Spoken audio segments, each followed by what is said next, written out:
Okay, awesome. So, hi everyone. I am Teamruler15, aka English with Mr. C, for those who are familiar with my YouTube channel. And today we are going to talk about more prepositions. So we've had 2 lessons on prepositions. We covered one set in the first video and another set in the second video. And now we're going to cover a third set. And these are the more fancy sounding prepositions, or some of them anyway. So let's go ahead and get started. And I see we have quite a number of people today. Wow. Okay. So let's start with into versus into. So the first one is just one word. The second one is 2 words. So let's see. Okay, so for into, that's one word. It typically indicates movement. So, for example, we have the sentence, we walked into the office. That indicates movement. So, you're outside the office and now you're in the office. You moved into the office. So that's what into means. And another example would be,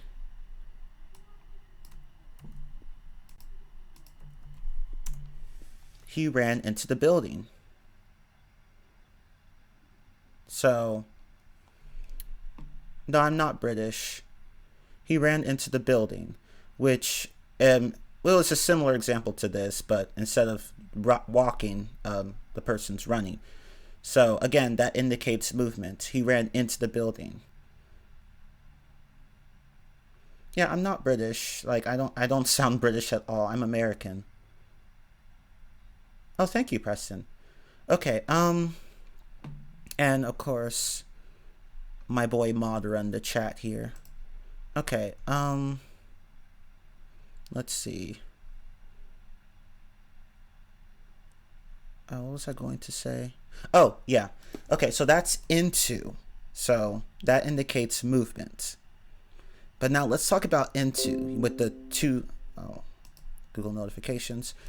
Let's talk about into with the two as 2 separate words. Yeah, it's like he entered the building. Yeah, pretty much. Except that he didn't walk into it. He ran into it. I'm into him. That's a different use of into, which I'll cover later. Yeah, it means I'm interested in him. Yeah. In that case, into isn't physical. It typically indicates movement, but not always. So that's one instance where it doesn't indicate movement. Okay, and just making sure my audio is good. Okay, what else? Oh, I see Stella's here. Hi, Stella. Okay, what else was I going to? Oh yeah, into, like as 2 separate words. So into, so this one doesn't refer to movement. It refers to something else. So it's just 2 separate words that happen to be next to each other. So for example, please log into our website. We don't use into as 2 words, 1 word there. It's 2 words because in belongs to the verb log. So log in. That's the phrasal verb here. So log into our website. So it's not indicating any sort of movement here. Or, and here's another example. And the logic here is pretty similar. He dropped in to say hello.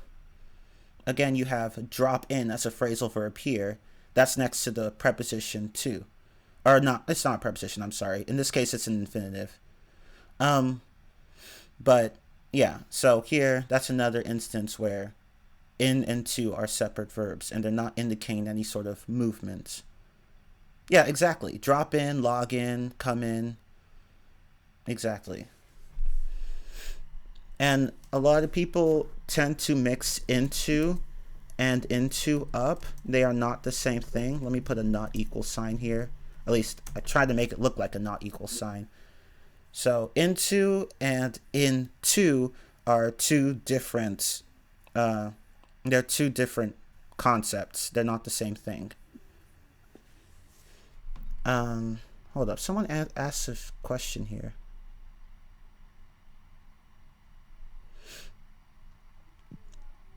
Okay, well, that depends. Themselves or their selves, that depends on the context. If you want to separate them and selves, then it would be their selves. But if it's just one word, then it's themselves. But that's a different topic. Okay, so to distinguish between into as one word and into as two words, well, here's an example, and I'm sure someone will figure it out, what the difference is between these two. Can someone explain to me what the difference is between these two sentences?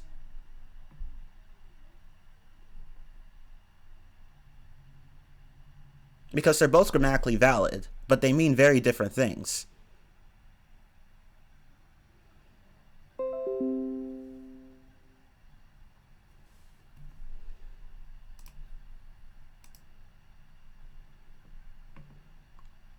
Okay, yeah, see? Yeah, Mima-chan got it, yes. Yes, that's exactly it. Yeah, exactly. Yeah, and magical, yeah, you have it. You got it right, too, yeah. Yeah, that's exactly what it means. For both. Yeah, they both got it right. The first one implies that like there's some sort of transformation. The second one just means that you're going to report them to the authorities. So in the first one is they're turning into authorities, but in the second one they're going to be reported to the authorities. So yeah, that's it. You guys got it. Good job. So you can see that into and into are not the same thing. And what someone else said earlier, I'm into him. I'm into him. Again, this isn't physical. It's like, see, prepositions can sometimes be about non-physical things. So in this case, it just means that you're in, as someone else pointed out earlier, when you say that you're into somebody, you're interested in somebody. Or you could say, oh, go ahead. Did someone have a question? How can I mute myself? Oh, okay. Well, just right click on your username in the chat voice channel list, and then just There. press. Okay, thank you. Okay. So, but yeah, like you could use into with people or even with things. So you could say I'm into rock music, or I'm into math, or I'm into video games. So really, into can show any sort of interest here. Like in this case. So close magical. Remove the article the. Like you're close. Like you're close.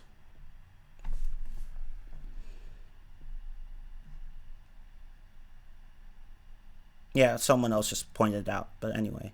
Yeah, exactly. It's what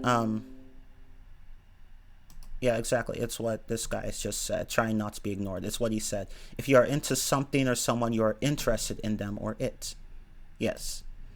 Okay. And as I pointed out earlier, into now, and some languages have what's called, or at least the equivalent of what's called the transformative case, and sometimes that can mean into. Like I believe Finnish has a case like this. So sometimes into can mean that. So when you say I'll turn you into a witch, you're transforming into a witch. So sometimes the transformative case means into in English. So yeah, so just for your reference.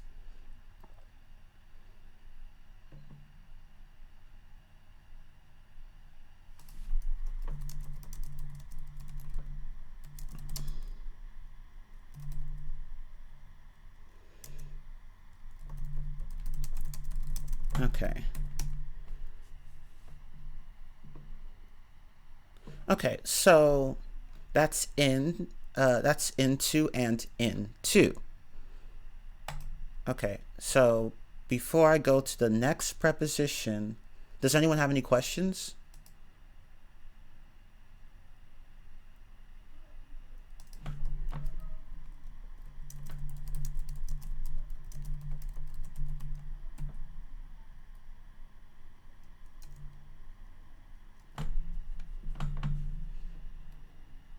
Okay, well, if not, and that's fine if you don't, let's just go ahead and go on to upon. So upon, which often just means on. And Hi. oh, you have a question? Hi. Did you have a question?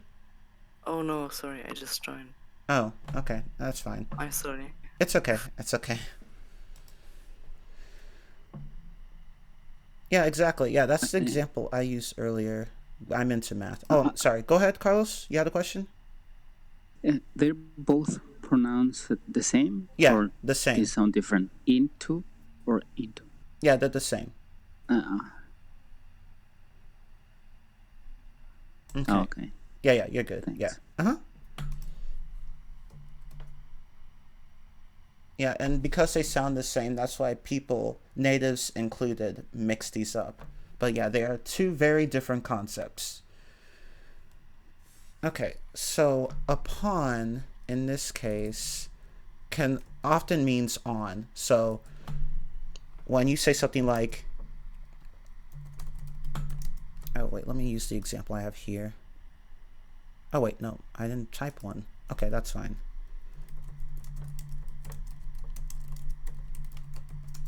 So he carefully placed the vase upon the table. In this case, upon means on.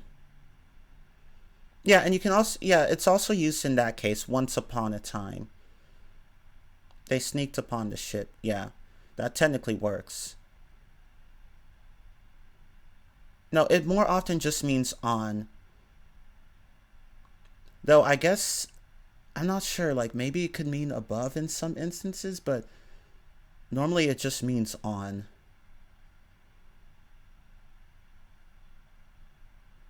So,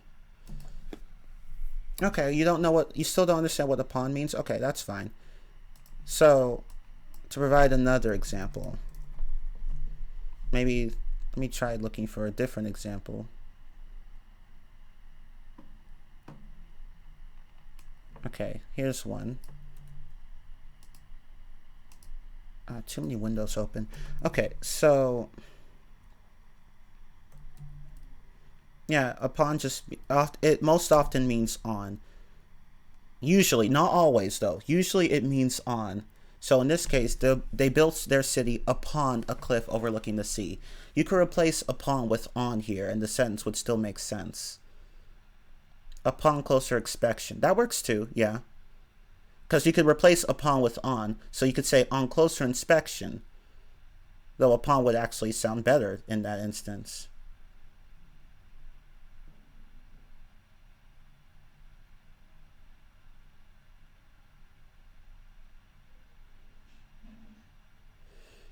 I wouldn't say our apartment is upon hers. I think it'd be more natural to say our apartment is above hers, or even on top of hers. Yeah, see, that's the thing. Yeah, above. Yeah, exactly. As Heito here just said, above implies that there's no physical contact. So if you say that something is above something else, you're implying that they're not touching. And it's the same thing with below. Well, except in this case, it's like in the opposite direction.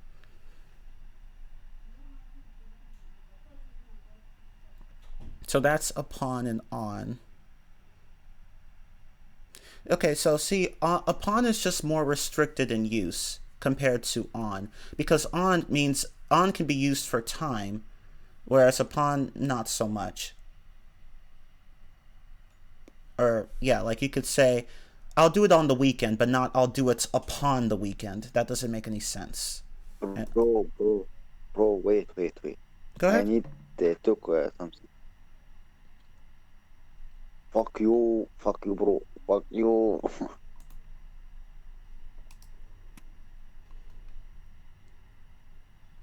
Okay, Bro, so you have to respect this lesson, you know? wait, what? We are just trying to learn something. No, Oh, teacher, go on, please, go on. oh, okay. Yeah, it's fine. Like, whatever. Like, just I'm just gonna ignore that. Like, whatever. People, yeah, I just ignore that. But, um, yeah, that's why we have mods, so they can just boot those people out. Okay. Um, but anyway, what Teacher, was I? please continue. Yeah, I'm sorry. I'm trying to remember where I was. Uh, okay, right. So I just talked about upon. Fuck you again. Fuck you again, bro. Hey, please.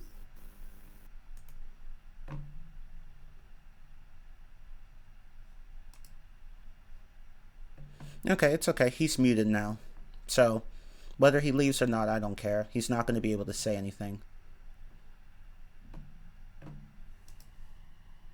Hello, Chima. What happened? Oh, some idiots just cussing in the voice channel, trying to disrupt the lesson. Sure. Anytime that happens, you can ping one of us and we can check it immediately. You know, the classes are very important. I'll take care of it now. Okay. Yes, thank you. Here, let me. What is that room? Oh, there is a lesson. All right. Sorry. That's okay. I'm sorry, can I ask about some preposition about at? How are we using at in which, sentences and context? Okay, so someone just okay, never mind. Okay, so with at, but did I cover that? I covered that in the last lesson. But okay, so with at,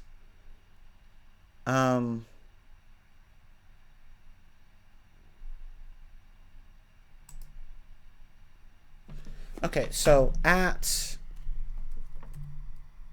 I'll just cover this really fast.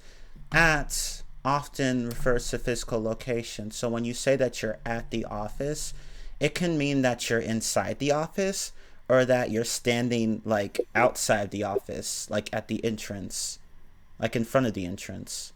So, it more often means the second meaning, but it can sometimes mean in a sense. So when you say I'm at home, it could mean that you're standing outside of your home, or it can mean that you're inside your home, if that makes sense.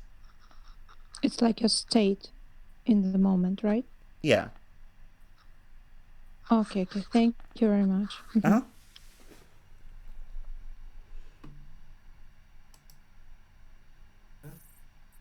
Okay. Let's see.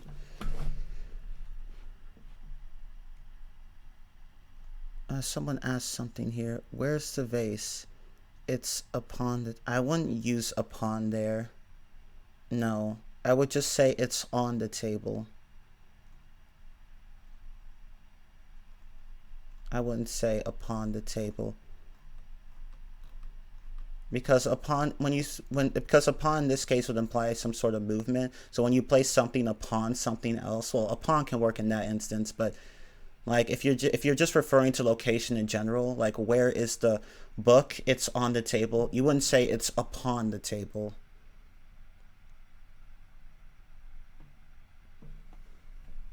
Okay. But anyway. Now let's continue. So okay, now we're going to talk about including. So including just means that something else is going to be part of a group. So, for example, Well, no. See, that's the thing. Prepositions aren't necessarily transitive.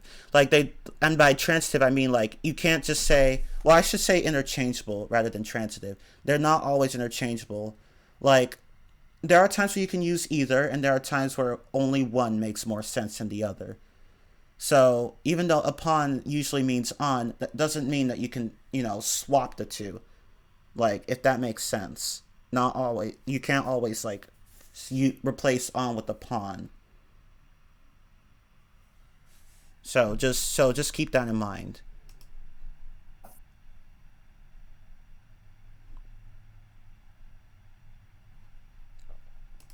Okay. Yeah, they're not completely interchangeable.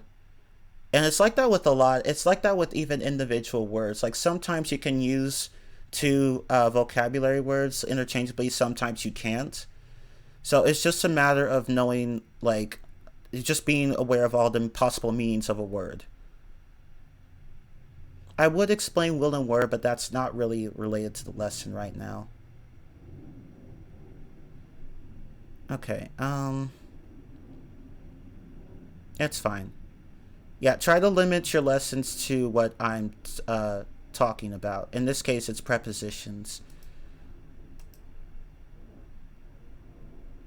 Okay, and as for any other prepositions, the ones that someone here just mentioned, near and beside, save those questions until later because I technically already covered those in the last class, and I don't want to like spend the time repeating that. So whatever questions you have about prepositions that I've already covered, just hold off on them until the end of the class, or at least until I'm done with covering the new prepositions I have right here. Yeah, I already covered within too.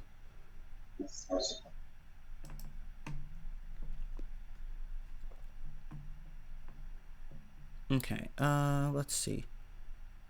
Okay, so going back to the preposition including. So here's an example.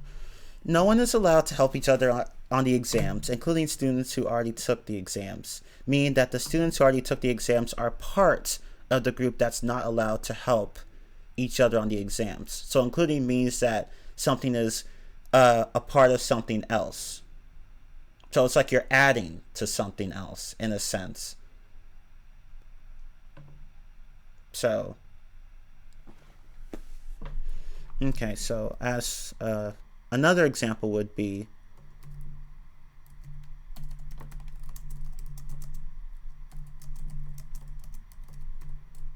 oops. Sure.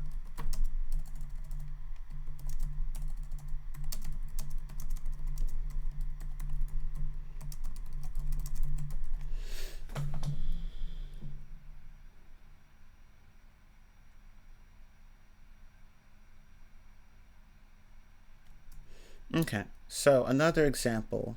So let's say you're working for a company, right? And somebody says, they're going to lay off so many employees, including me.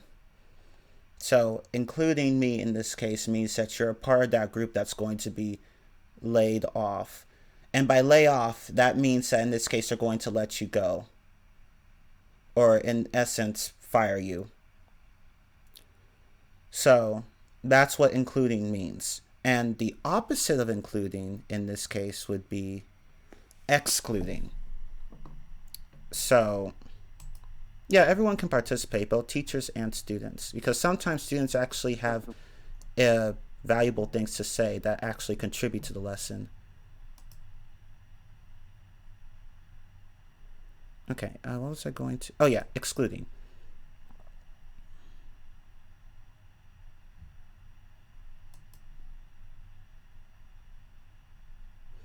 Okay,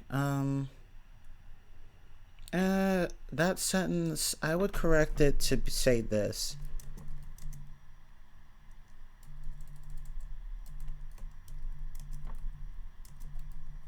Let me see if I can. Oh, it was meant to be an example for including. Oh, I'm sorry. I didn't realize that. Okay. It can be others or each other. That's fine. Both sound natural to me. Okay. Let's see, what was... Oh, actually, on second thought, never mind. I'll deal with that later.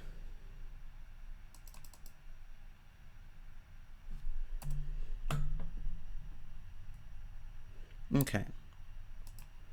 Let me see. Okay, right. So, excluding. Yeah, excluding. Sorry, I keep getting distracted because, like, I want to answer a lot of these questions, but I've already covered a lot of these in the previous lessons. So I have to, so you got, for those of you who wonder the difference who are wondering the difference between, like, on and at or beside and besides or all that stuff, like, I can't, like, I have to get through this list before I get to those. But of course, like, I don't expect all of you to, like, know what prepositions I'm going to cover. I really wish I had listed that in the chat, not chat, classes info beforehand, but that's okay. Okay, so excluding is like the exact opposite. So when you're excluding someone or something, it means that they're not a part of the group that you're mentioning. So for example,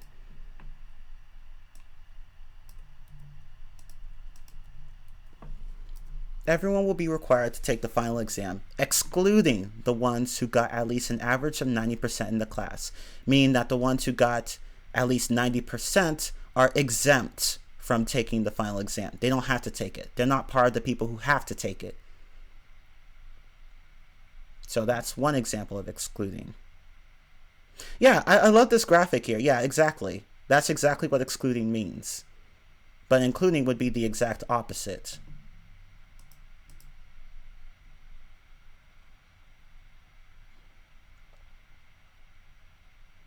I don't think a part of is a... Well, excluding doesn't necessarily mean banning. I mean, sometimes, but yeah, exactly. It should be apart from. Yeah, that's what I was going to say. Yes, thank you, Johnny. It would be apart from. Oh, the lesson shouldn't be more than 2 hours. Yeah, like I'm not covering as many prepositions today as I was yesterday. Yesterday I covered a lot, so it should be fine. Yeah, it's like except, basically. Or yeah, or besides. Yeah, see, you guys are getting it. Yeah. You can take any of your friends with you, excluding John. Yeah, that's a good example.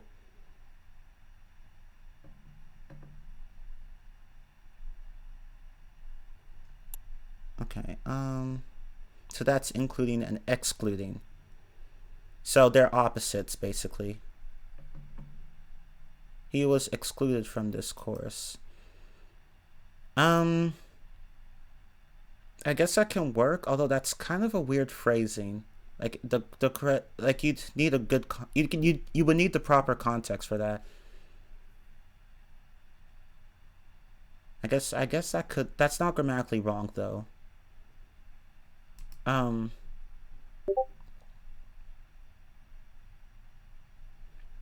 it's okay, Andrew. Thank you for coming.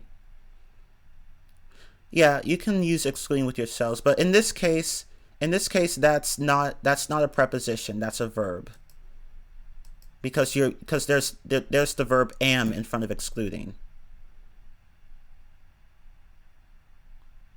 But I mean, you have the concept right though. Hello, my friend. Hi. Do you have a question? Oh. Yes. Oh, you do? What is it? Question. Mm-hmm.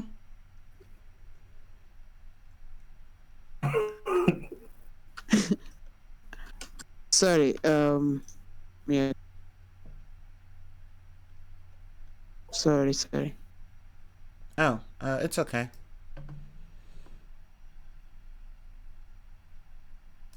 Yeah, I don't know, Magical. I don't really know. Okay, let's just go to the next one. So we have according to, which means as stated by someone or something. So, for example,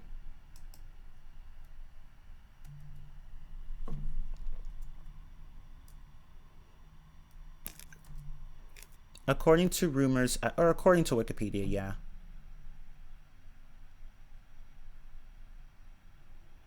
According to rumors I've heard, he was fired for stealing from the company.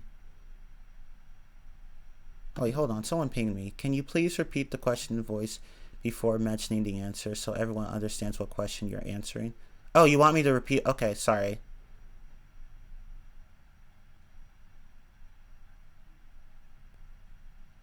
Okay,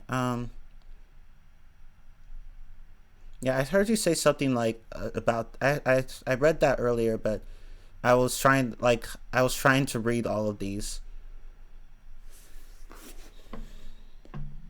Yeah, so yeah, next time I'll just state the question twice, and then I might as well put it in the chat too, so that way people everyone can understand what I'm talking about. According to scientists, pandas are in danger of extinction. Yeah, that works.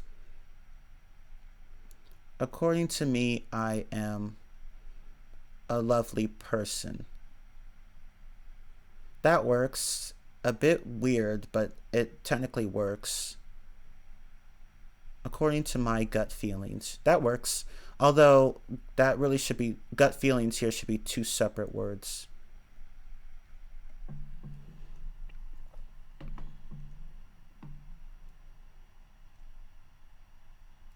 No, that Man, do you works. speak English?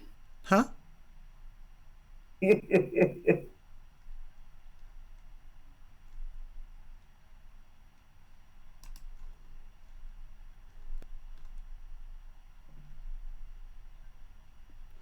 Okay, so let me just state this for the record right now. If you don't have anything important to say, do not speak.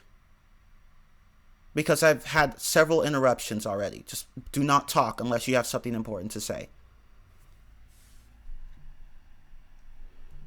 Okay,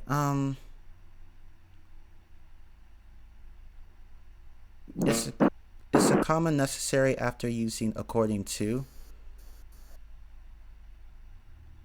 Yes.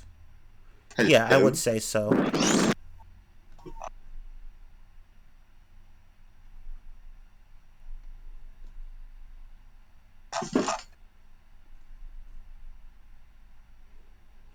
Okay. Yeah, I would use it there. Like, if you have something like according to and then followed by something else, I would put a comma there.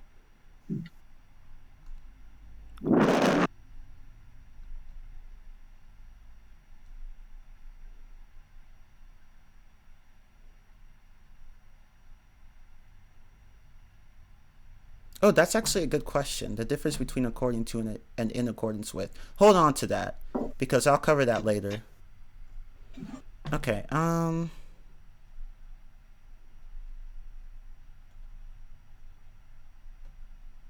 according to Chima Ruler 15, into and into are different. Yeah. Yeah, that's a good example.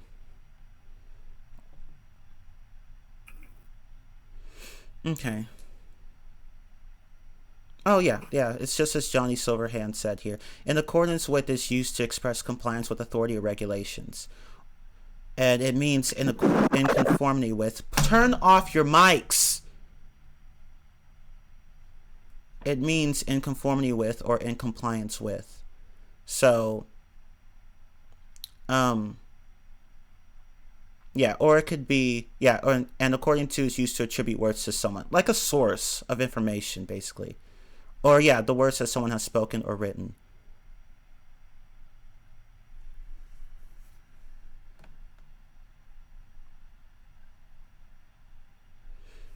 Okay.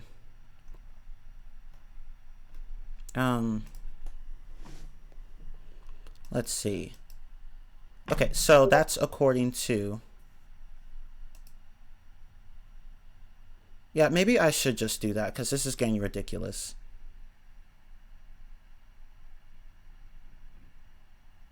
Yeah. Could someone do that? Is there a way to force mute everyone?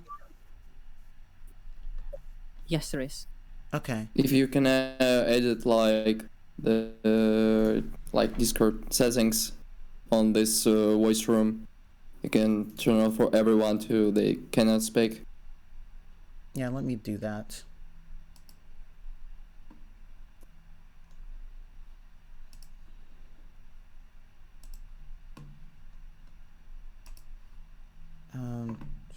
Let's see.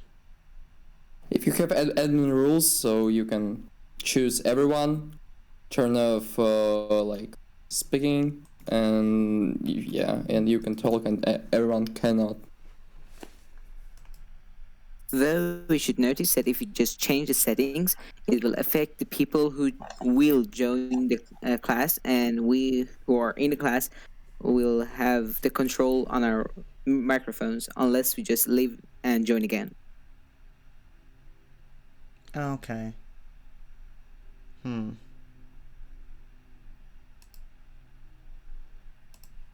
So do I just right click the English classes voice channel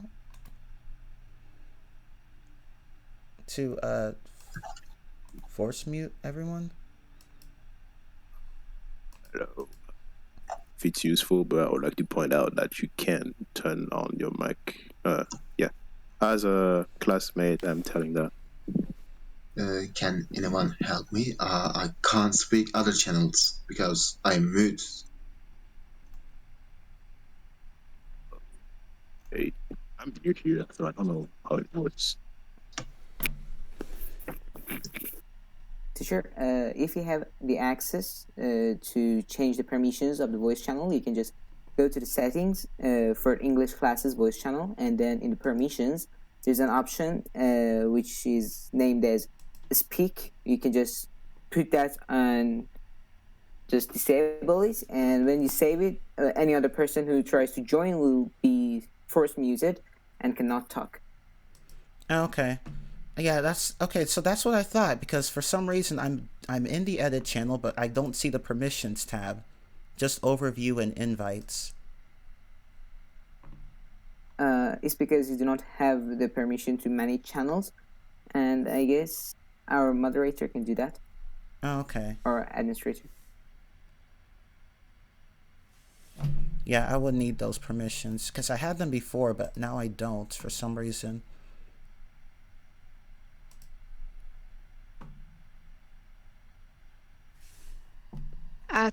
Toxic Fisky is a administrator. He's the first name in this channel. Yeah. Let me see if I can. Yeah, could you give me those permissions? Toxic Thusky, like the one, because I don't have. I'll do something. Speaking is actually important in classes, so I think we should maintain it. What I would suggest is to restrict this room for push to talk only. Oh, okay. Until we figure out a definite solution for this kind of thing to avoid it happening again. Okay. Okay. I'll do that. All right. Okay, I'm just gonna go ahead and just continue for now, and worry about this later.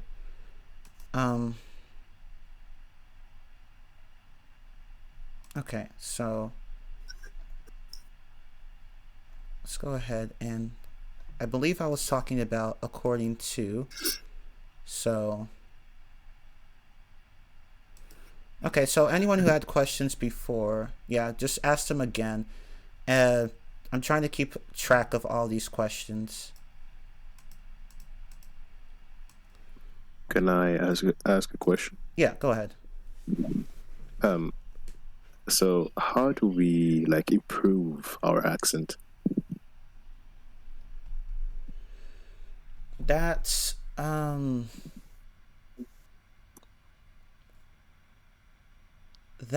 we have to copy? I mean, by copying someone's lips movement and trying to sound like them. Are you gonna cover this in this class? No. I believe that's a question off topic. Might want to ask that another time. Oh, my bad. I mean, I'm new here. I don't know how it works. Oh, okay. Yeah, I'll DM you. Yeah, it's not related to this class. But here, hold on. There's something.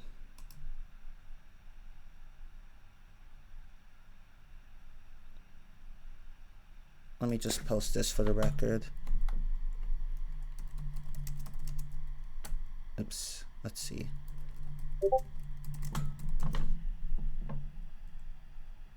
Oh, okay, thank you. Thank you very much, Toxic. Okay. Okay, but if you want to improve your pronunciation, just go to that YouTube channel, because the person there is not a native speaker, but her pronunciation is almost native. Like you can't tell the difference most of the time. So just go to that. But anyway, let's go ahead and talk about regarding. So regarding is another preposition,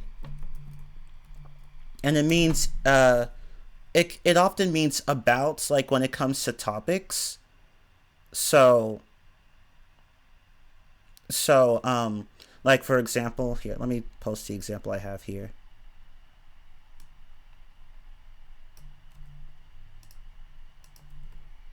The teacher talked to the students regarding their homework. So it means that she talked about the homework to the students. So like whatever she talked to the students about, like it involved their homework. Or you could say, and here's another example. I have a question regarding your earlier comments. So the question is about your earlier comments, or it involves your earlier comments. So those are all, those are both examples of regarding. Yeah, it often means about. When it comes to topics, it often means about.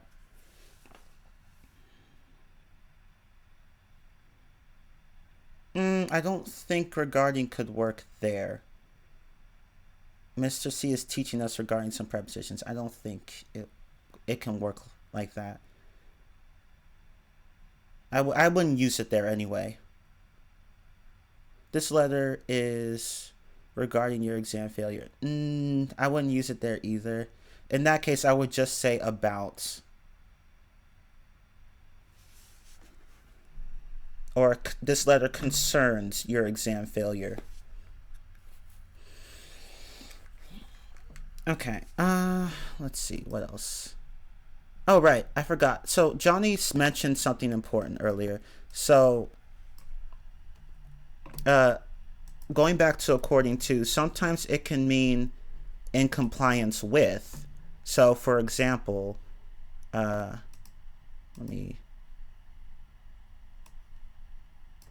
So, for example, it can mean, you could use it like this.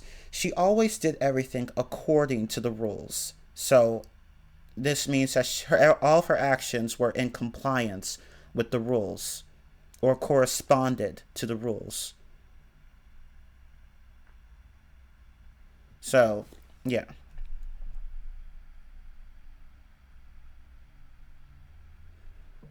In that case, you could use either. When it comes to regarding your grade, when it comes to your grades, you need to keep them up, or regarding your grades, you need to keep them up.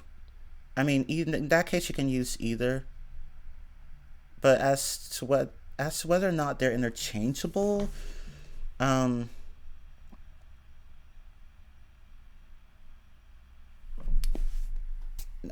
wouldn't say that they're always interchangeable. But in that case, you could use either one. And it would more or less mean the same thing. Well, about is just more, regarding is more restricted. Oh, I should say the question. Okay, what is the difference between regarding and about? So, regarding is more restricted in use. So like regarding, about can mean, it could be about topics or information, but it could also be used in a physical sense.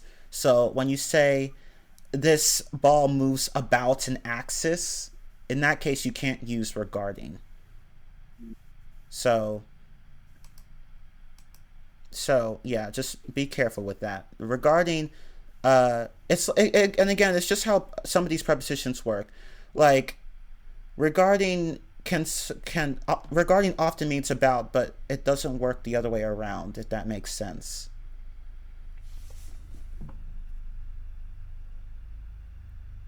Be careful not to confuse regarding with. Be careful not to confuse regarding and in or with regard to. You shouldn't include to after regarding. Yeah, that's a good point. Yeah, so you'd say either regarding or in regards to or with regards to. Yeah, and yeah, as regarding regarding in or with regards to, yeah, that's similar in meaning to regarding. But again, like, regarding stands on its own. You can't put to after it.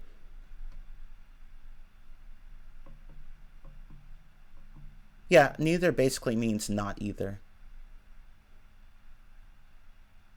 Yeah, ask unrelated questions in English Questions 1 or English Questions 2.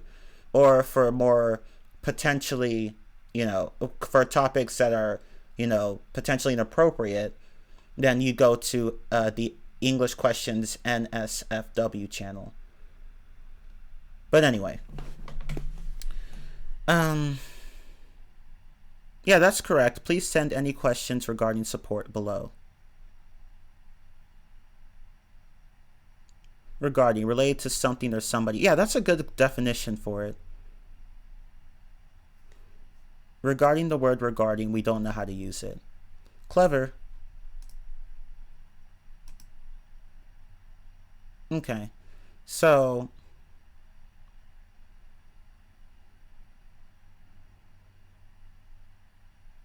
no, I'm not sure you would. No, this sentence of yours doesn't quite work, Raven.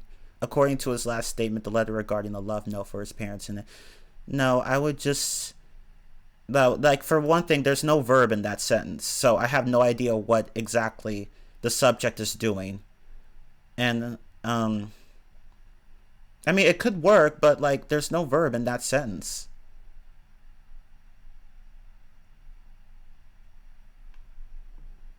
Okay, so that's that. So I covered regarding and in or with regard to, which is basically the same thing as regarding. So here, let me actually put that.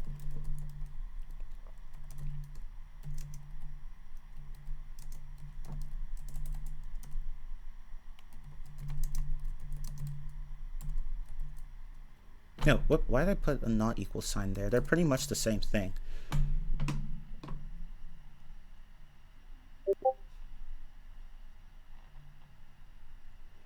And let me... Oh, Hello, yeah. guys. What's up? How you doing? Fine. Do you have a question? Yeah. Why are there so much people here? Class. Yeah, we're having a class. Don't worry, carry on. Okay. Okay, so... yeah, it's not a valid question, but just whatever. Anyway, oh, now this is a good one. Regardless of. Regardless of. So regardless of is another preposition we need to cover. So what that one means is, like, without taking into account.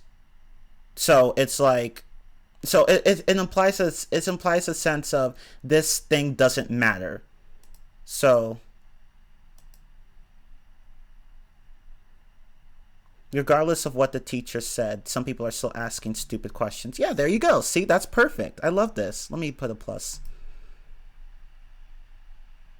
I like people regardless of their look. It really should be regardless of their looks, but that's another good question. No, sentence, I'm sorry.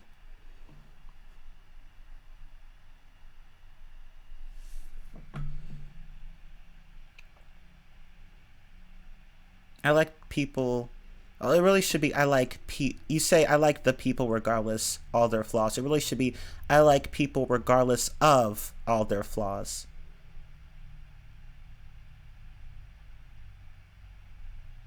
But I get what you're saying. If that in that case your sentence would be correct. So it should be regardless of and not just regardless.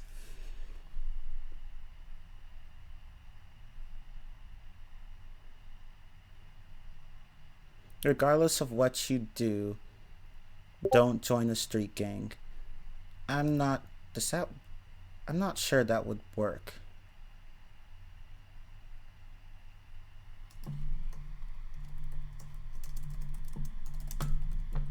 Sorry, someone pinged me. Okay, and it's about something important. Okay, so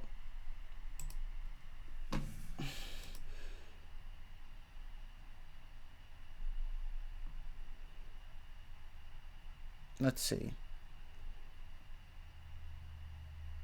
But yeah, some people provided a few good examples here. Regardless of the pros or cons, you shouldn't join the gang. Oh, now this one is a good sentence. Yes, I love this. But there should be a comma after cons and pros. I mean, at least a comma would sound better to me. Like, with some prepositional phrases, you don't have to use a comma, but with others, you should.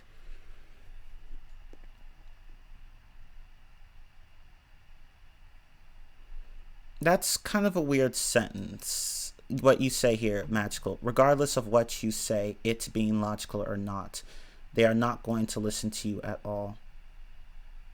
Well, actually, no. Actually, no. I'm sorry. No, that actually works. Never mind. No, that's fine. That's technically fine.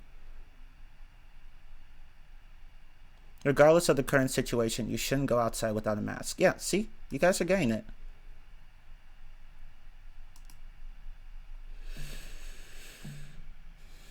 I eat people regardless of their tastes. OMG.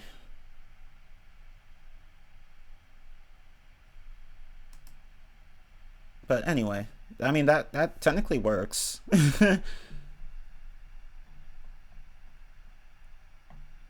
Yeah, if they make a mistake, they'll be punished regardless of who they are. See, that works. You accidentally misspelled R, but that's okay because the A and S keys are next to each other.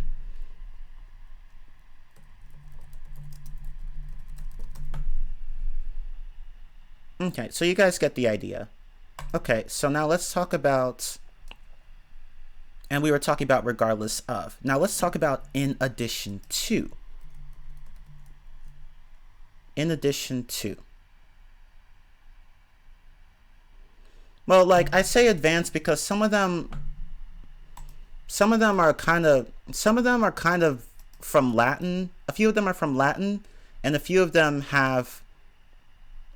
sound a bit formal and fancy sounding, like with regard to. So that's why I call them advanced. Dusky punishes everyone equally. Ooh, shoot. But anyway,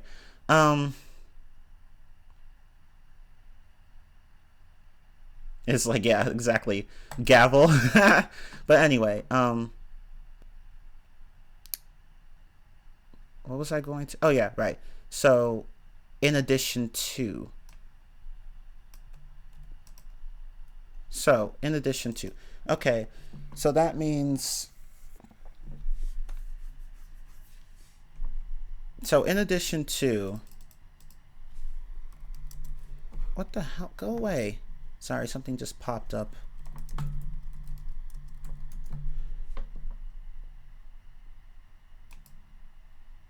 It refers to something that's added. Like. So it's like it means combined or associated with. So for example, sometimes I just look at the dictionary for these definitions because there are some that I just have a hard time explaining. Okay, so for an example of in addition to.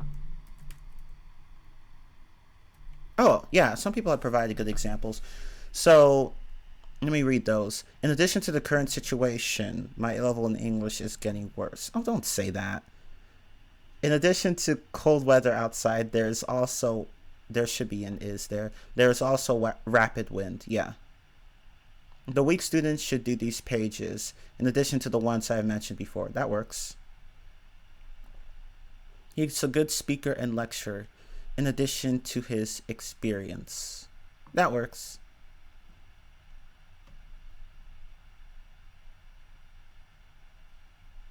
In addition to the server rules, you should always use common sense over here. The mods here have no chill, but they're not wrong though. Anyway, in addition to the pandemic restrictions, people are going crazy. That works. I love how some people are just already supplying examples before I can. That's good. That shows that you guys do understand English to a high degree. A planetary system has, in addition to the main star, 8 planets. Yeah, that works.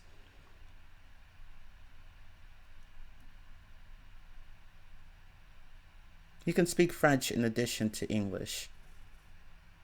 That works, but I think you could make that sound more natural.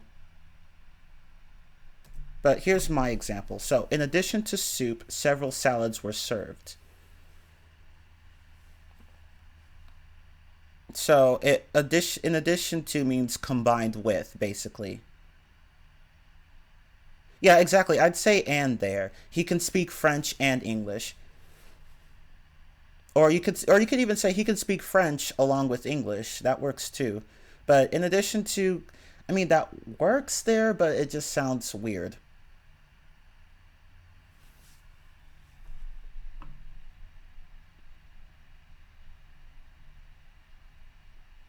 So in addition to refers to something that was said before saying in addition, like a piece of additional information. Yeah, I would say so. Yeah, you could think of it like that. Yeah, you could think of it like that, Raphael. In addition to C's class, you can find exercises related to this topic on the internet. Perfect. Okay, so that's in addition to. So you could think like you're just adding onto something else that was already mentioned. So like, in addition to water, soda was also offered at the meeting. That works too. Yeah, you could say it's similar. Yeah, yeah, that's a good way of thinking about it, Carlos. Yeah, you could say in addition to is similar to on top of that. Yeah, you could think of it like that. That's a good example. Yeah. Yeah, it's similar.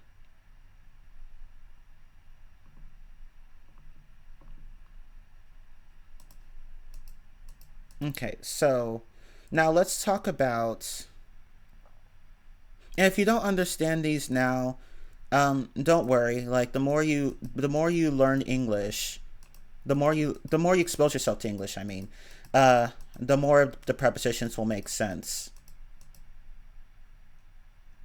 So I'm not expecting you to understand everything I'm saying right now. Okay, so what was I going to, right. Okay, so now we're going to talk about in place of. So in place of.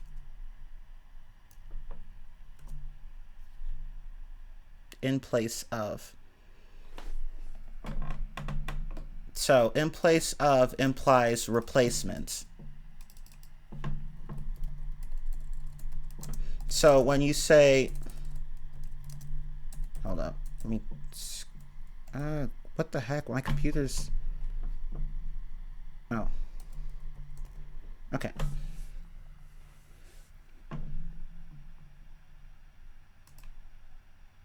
What is wrong with this thing? Hold on. Oh, here we go. Yeah, so yeah, as I said, in place of refers to a replacement of something. So in place of, let me type this here. Yeah, perfect. See, you get it, Mima-chan. Yeah, exactly. I was about to mention that. In place of can mean instead of. So it implies a replacement. So So, for example, in place of soda, my mom offered water to everyone at dinner. That works. So, like, she replaced the soda with water. In place of cereals, I had an apple for breakfast. It really should be in place of cereal without the S, but that works. Could I get the red one in place of the blue one? That works, but I think a more natural way to say it would be instead of. So, could I get the red one instead of the blue one? Let's see. I'm learning how to play guitar in place of English. I would say in place of learning English, you know, to make that, because like without that verb learning, your sentence sounds a bit awkward. But I get what you said. Okay, in place of oil, you can use any other kind of lubricant for the gears. Yeah, true. And that's a correct sentence.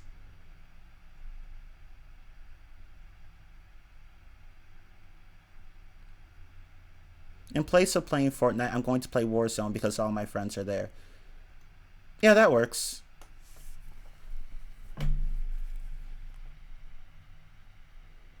We have another wheel in place of this one.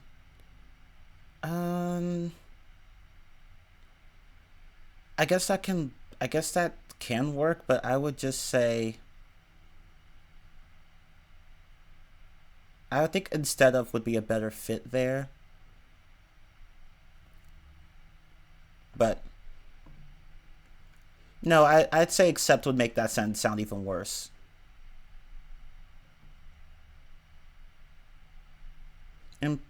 In place of you sitting there doing nothing, why don't you go outside and play with the children?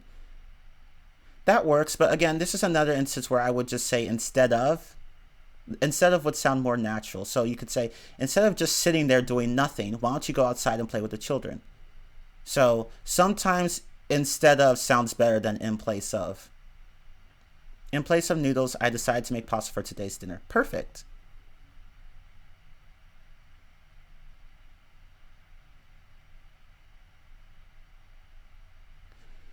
Okay. In place of sleeping, I'm learning about English right now on Discord. Again, that works, but instead of would sound better there. I don't know how to explain it, but sometimes instead of just sounds better than in place of. But the two are very similar in meaning. I think this is one of those cases where you could say that in place of and instead of are pretty much the same, but one will just sound better in certain instances than the other.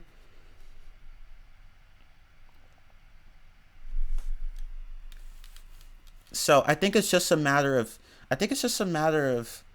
not so much a matter of meaning, but more of a matter of like what natives would prefer in certain instances. So it's not so much that in place of can't work if you use it instead of, but in some places in place of sounds better, and in some places instead of sounds better.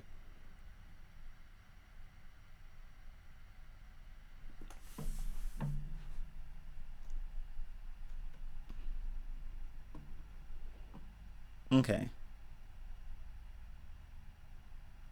I guess in place of sounds better when it's placed at the beginning of the phrase.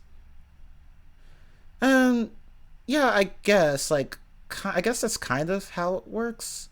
Because sometimes you can use in place of like later in the phrase.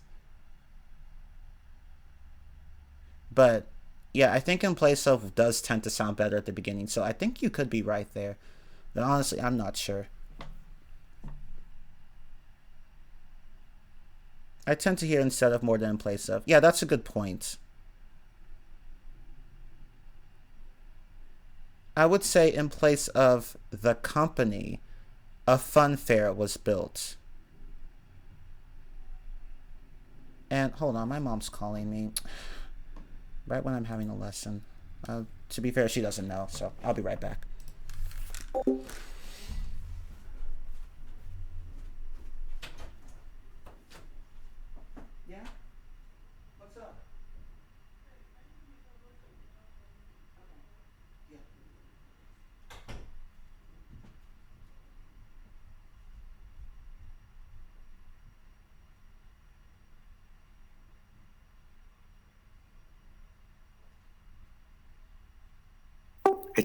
It's done? No, just wait a sec. No, he's busy. He'll come back in a second. Okay.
Okay.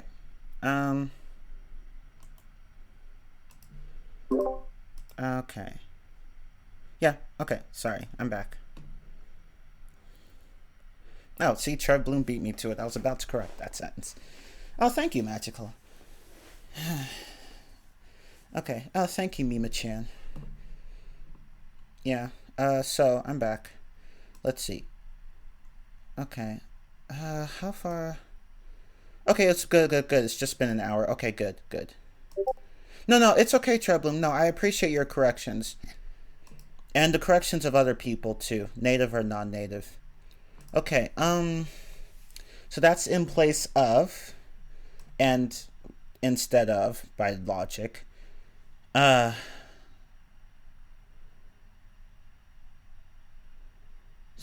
let me type that instead of. So we covered both of those. Okay, now let's talk about, and this one, if you've already, I don't know why I didn't cover this before, but this one, in spite of, pretty much means despite.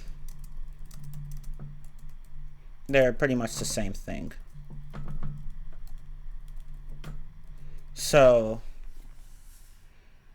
and both imply that they both mean, I should say, they both mean that even though a certain thing happened, something else happened that wasn't expected to happen. So, for example,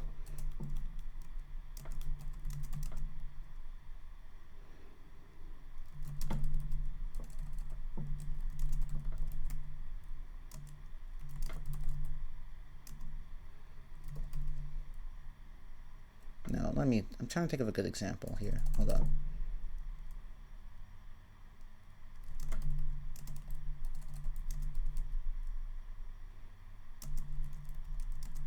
Oh, here we go, yeah. They won the war, inspired their heavy loss in numbers. See, my boy Henry's got it. And here's another one. Inspired the power outage, we all had fun spending time together. So, in spite of essentially means despite. Yeah, he doesn't need them. He pretty much there's other people here that don't need them. They're just here for they're just here for like just to talk with others, you know, to further improve their English. Because really you never stop learning your language, native or non-native, really. So yeah, but anyway. Yeah, and he's even started he actually has taught a class once. So, but anyway.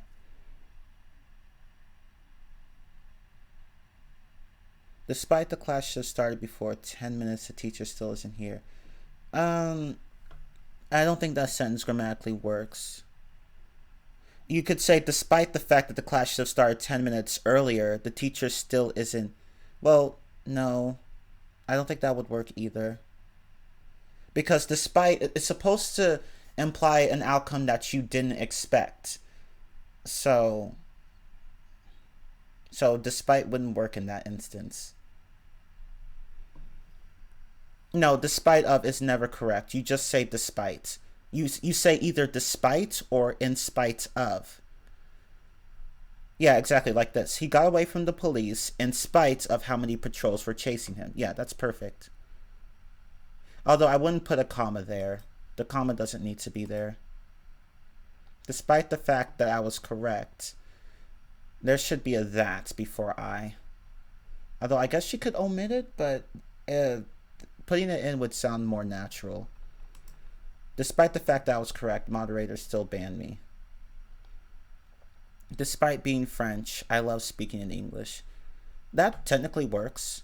Yeah, exactly. Despite is the same as in spite of. Yes, that's right, Zelius.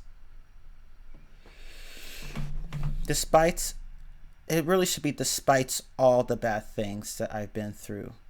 You can't put despite of. It's despite or in spite of, but not despite of. So let me post that for the record.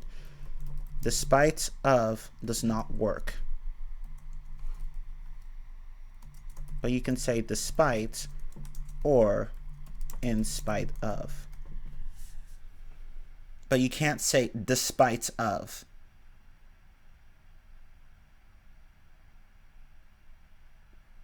Okay.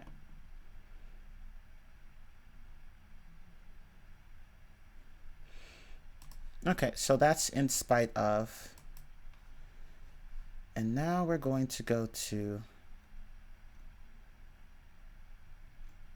Okay, so we're about halfway through this. That's good. Yeah, I don't plan to go any longer than 2 hours. Yeah, and later we're going to come across a few prepositions from Latin, like per and circa and via. Okay, but anyway, now let's talk about on account of.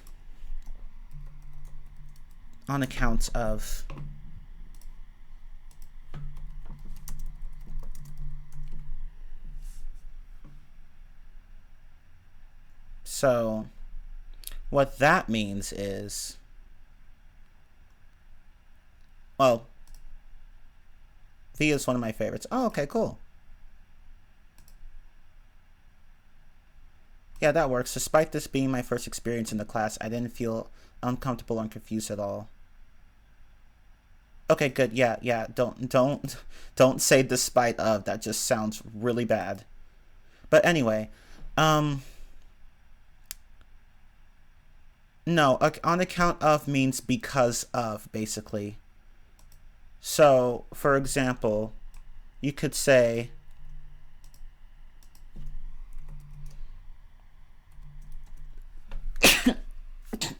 excuse me, you could say the game was canceled on account of rain. So this means the game was canceled because of rain. No, it's used in both formal and informal settings. He was sentenced to life in prison on account of all his atrocious crimes. Yeah, perfect. See?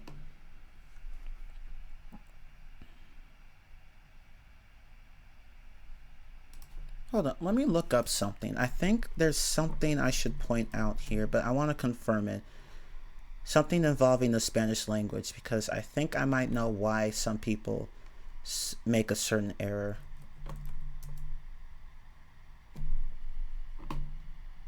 Oh, well, never mind. I was wrong. Never mind. Forget what I said.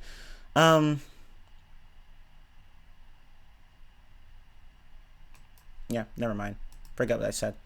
Okay, yeah, it's basically because of, yeah. On account of, it's basically because of.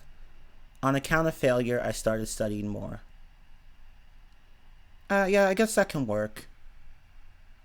Yeah, that can work. I lost so much weight on account of all this.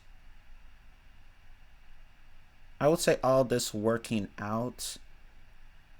Or all of these workouts during the quarantine. Are you sharing the screen while you were teaching? No. But I actually added a little something here. You guys will see when I upload the recording. I added a little something to the recording. I think you guys might like it. Or some of you might not find much of it. Some of you might not care. I don't know. But anyway, I think most of you will like it. But anyway. It's more like because of. On account of is... Here, let me type that in for the...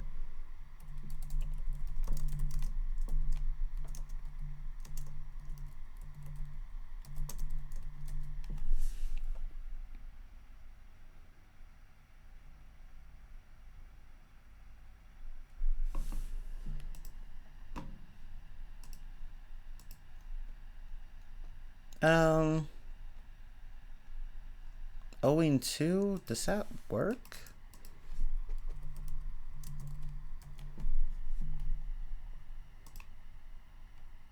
Yeah, actually, technically that does work. Yeah, I'm sorry. No, that does work. On account of does mean owing to too, because owing to means because of. So yeah, that works. Sorry, it's just like owing to is just a preposition I hear very rarely. So I was like, does that work? But it apparently does. Why 15? Why not 14, etc.? I don't know. I just like the number 15. I honestly don't even know why I chose it, because I was like 14 when I made that account. So I don't know. Not the Discord account, but the YouTube account associated with that name. So I don't know. I just chose 15. And accounts of is different from on account of, right? Yeah, it is. Although I'm not sure if I've ever heard in accounts of. I don't know. I don't know. But yeah, they're different. On account of the freezing weather, I decided not to go jogging. Yeah, that works.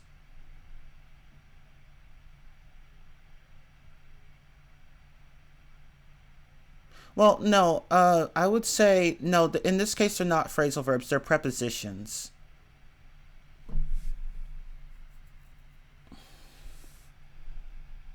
Yeah, they're both prepositions, not phrasal verbs. But they do mean the same thing. Okay.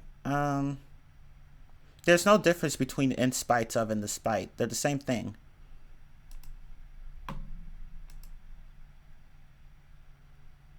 Okay, so now let's talk about prior to. And I'm sure some of you already know what this means. Can anyone tell me what prior to means? I'll let you guys answer this one. What does prior to mean? Yeah, exactly. Before. It means before. No, you can't say before of. You just say before. See, out of curiosity, Carlos, is your mother language Spanish? Because I think that's why you keep putting of after certain prepositions. Yeah, okay. Yeah, I figured. Because so he's making that mistake because in Spanish here, sorry, can't type today. So, see, and this is something I noticed Spanish speakers doing. So, let me just post this for the record. Yeah, one day when I become fluent in Spanish, I'm going to have classes that are geared specifically for Spanish speakers because they make certain mistakes that carry over into English. Because their grammar is different. So the difference. So what he's doing here, and this is what presents problems for Spanish speakers. So in Spanish, you have three different words or phrases: antes, antes de, and antes de que, or simply antes que. The first is an adverb, the second is a preposition, and the third is a conjunction. But the problem here is that Spanish makes all of these distinctions, but in English it's all the same word. It's just before. So occasionally I'll come across Spanish speakers who say things like before of that instead of before that, because in Spanish it would be antes de eso. So that's the problem here. That's why they're making these mistakes. So, yeah, in English, it's all just before. It doesn't matter if it's a preposition, an adverb, or a conjunction. So keep that in mind.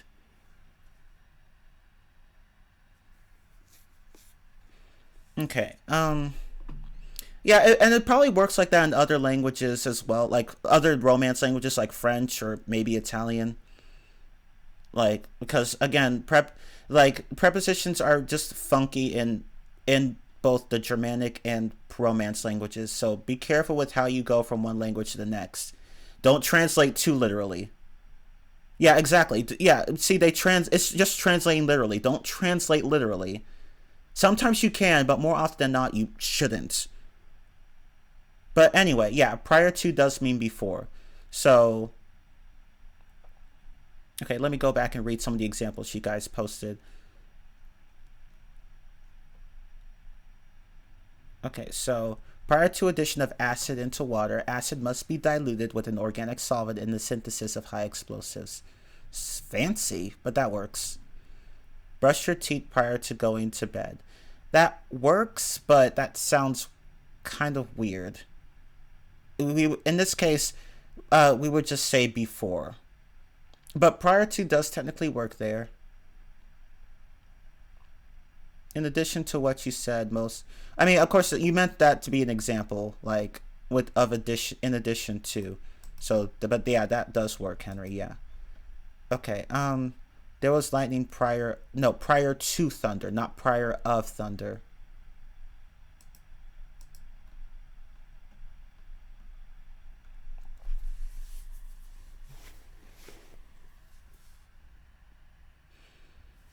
Okay, so yeah, so prior to does mean before. Prior to the Spanish conquest, Mexico was a country full of jewels and ores. I didn't know that, but that example works. So let's see.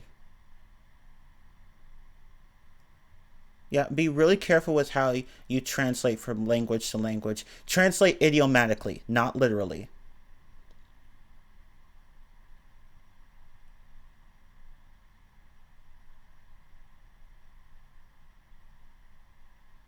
Okay, so prior to the moderators, there were other staff members. That works, yeah. Or let me provide an example on my own.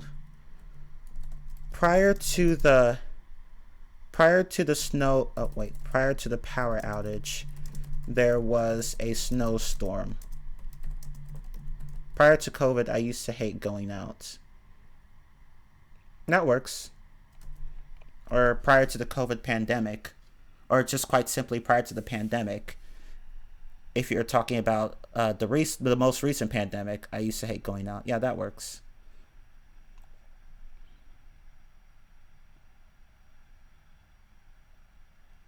Is it necessary to be a comparison whenever we are using prior to? No.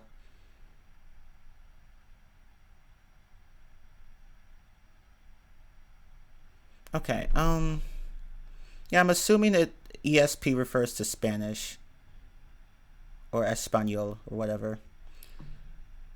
Or sometimes it's just ES instead of ESP, but anyway, so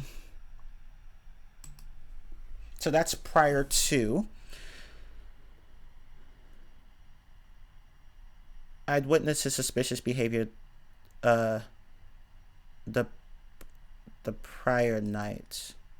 Can prior be used like that? I'm not sure. But even if it could be used like that, I would just say the previous night. But anyway.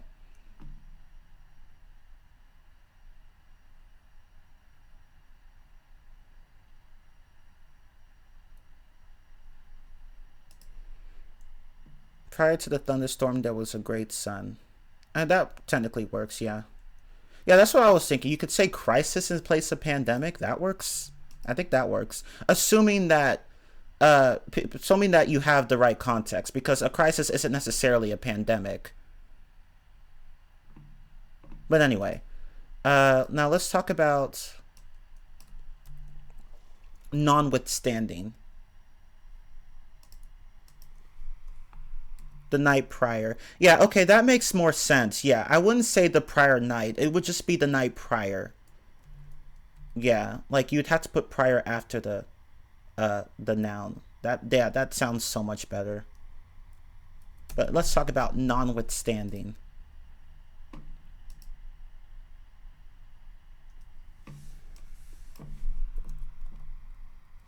Is it, wait, wait, is it notwithstanding or notwithstanding? Hold up. Did I type that correctly?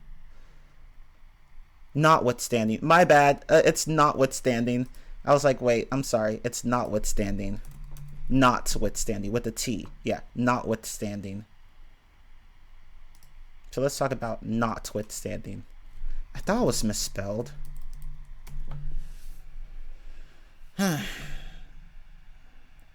So this also means despite.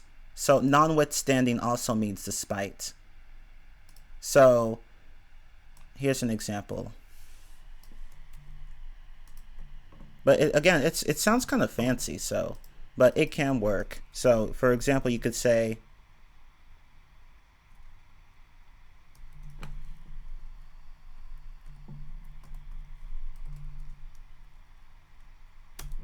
notwithstanding their inexperience, notwithstanding their inexperience, they were an immediate success.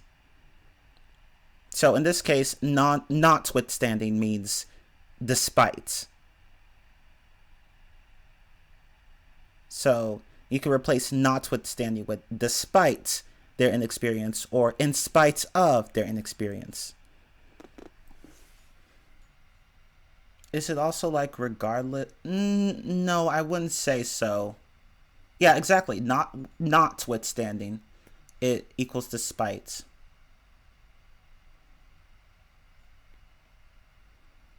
And yeah, prior to is the same as before, but there are times where you shouldn't use prior to, and there are times where you should, because again, it's just a matter of what sounds better in certain situations, even though they're both pretty much the same.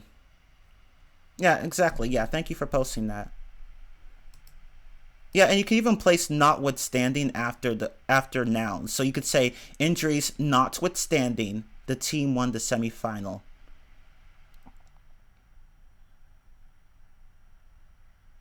So yeah, that works. Notwithstanding some members' objections, I think we must go ahead with the plan. Okay, that works. but this is not very common. But you know, you might, again, like some of these are not very commonly used, but I figured I should cover them anyway. So, because some of these are kind of advanced.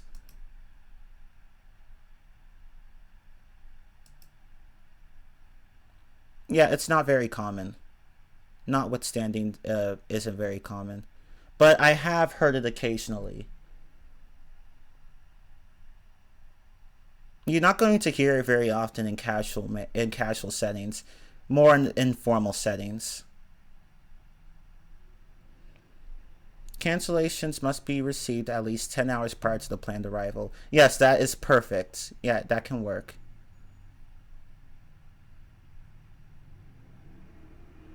One day when you hear notwithstanding, you'll remember you already heard it somewhere. Yeah, it tends to be used in more formal matters. You're not going to... It's not common to use in casual settings.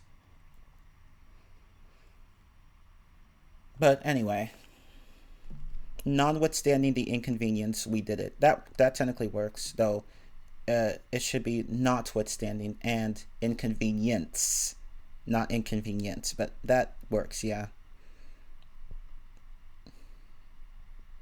I mean, the second example technically works, clause. Although it is like it does have a formal it has a formal phrasing to it. But yeah, that does technically. I mean, it does sound a bit complicated, but that can work. But anyway.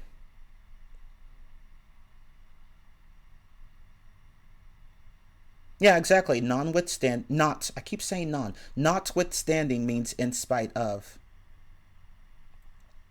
Even if, not quite. Not quite.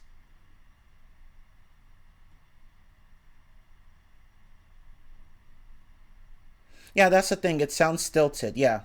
So if you're going to use it, I would just leave it in formal settings. Yeah, just use it in formal settings. Don't use it anywhere else. Notwithstanding my nervousness, I presented my idea successfully. Yeah, that's a good way of thinking about it, Magical. Yeah, perfect. And yeah, Hensu, that's a perfect example. Yeah, see, it means, yeah, perfect. But regarding even though, like, with even though, you'd have to use different phrasing, because even though isn't a preposition. Though, yeah, the logic here is pretty much the same. Yeah, but notwithstanding is closer to even though than it is to even if.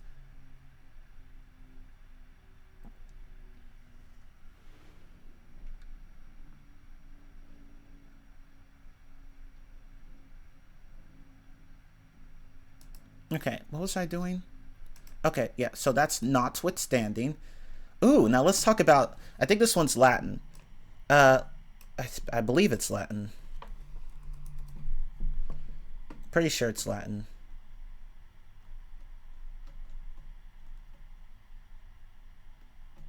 Let me see. Let me actually look it up.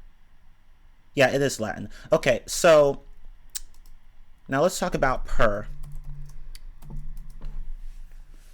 Per. Can anyone tell me what per means? So what does per mean? Yeah, each. It means each. It has more than one definition, but yeah, one of them is each. Or for each, yeah.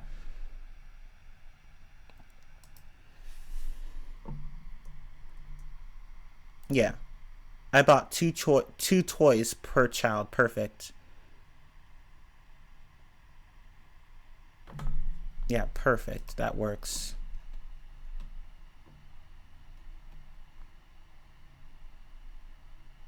Yeah, or you could say something like,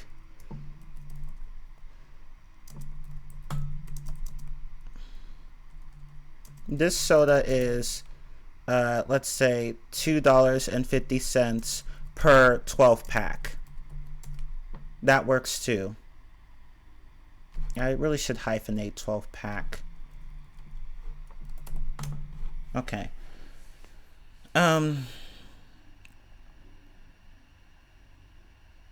Yeah, that's another thing. Yeah, like exactly. Per in that case, it can indicate frequency. It still applies to for each. So 2 times per week means for 2 times for each week. There are 15 classes per term. I mean, yeah, but some people would use theirs like that. So I mean, you're not going to sound non-native if you say there's 15 classes, but either way, you're fine. Yeah, that example works. There are 15 classes per term. Yeah. Yeah, per tends to be used in certain contexts, like with speeds. Yeah, so you could say 50 miles per hour or 50 kilometers per hour. Yeah, the speed limit is 10 miles per hour. Yeah, and in physics, you'll hear per. Like per second, so meters per second for velocity or speed, or meters per second for acceleration. And for jerk, meters per second per second per second. Yeah, English is stupid. But, yeah.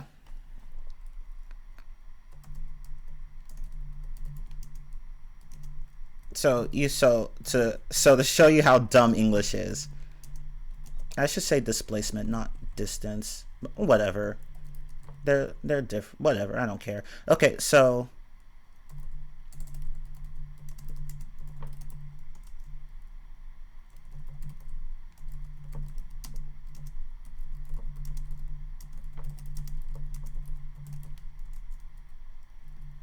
and then there's jerk. So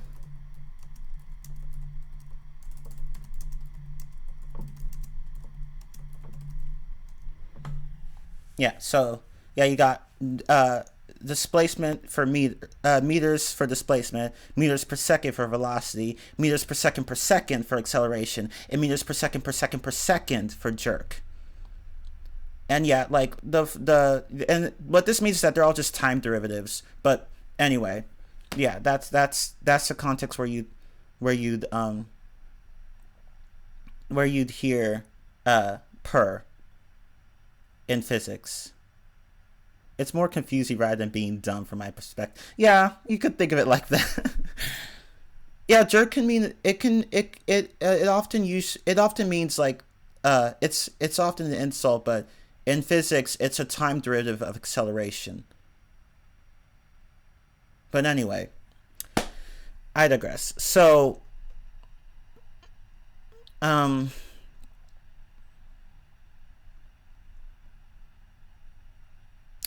and I should also point out that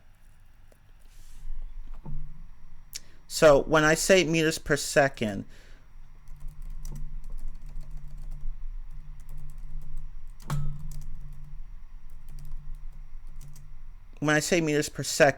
that implies distance over time. So per in this case involves it implies division. So it would be m over s. And if you want to go another level, it would be meters per second. Yeah, exactly. Meters per second squared or cubed.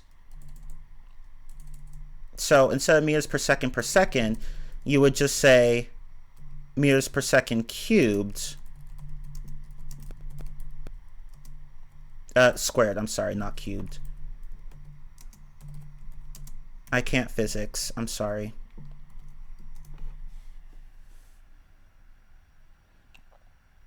And then for acceleration and jerk, you get the idea. Oh, wait, no, I'm sorry. This is, yeah, for meters per second, that's acceleration. But anyway, yeah, so it would be meters per second squared. And for jerk, it would be meters per second cubed.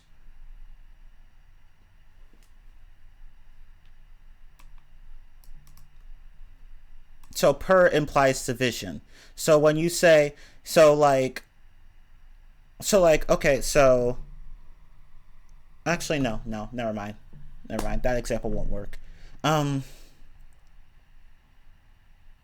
So when you say 12 miles per hour, that technically means you're dividing 12 like it's 12 over every hour, or 12 over each hour. Or quite simply 12 .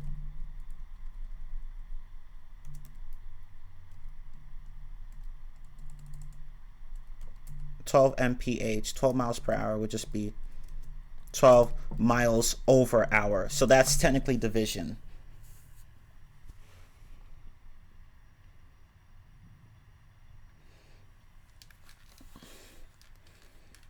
Yeah, jerk has a number of different definitions. It could be a physics term, it could be an insult, or it could just refer to seasoning. But anyway. And there's also this one dance called Jerk. And I'm sure some of you have heard that song, You're a Jerk. But anyway, I digress. So per basically means for each. That's what it means. But it also means it's not just for each. It can also refer to a method. So by the means or agency of. So it can mean through. So let me see if I can find an example here.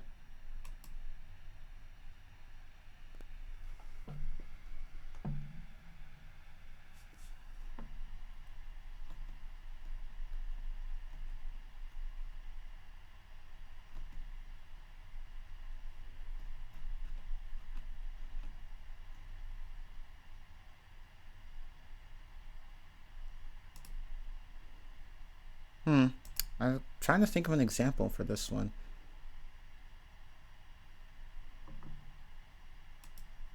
Oh, okay, hold up.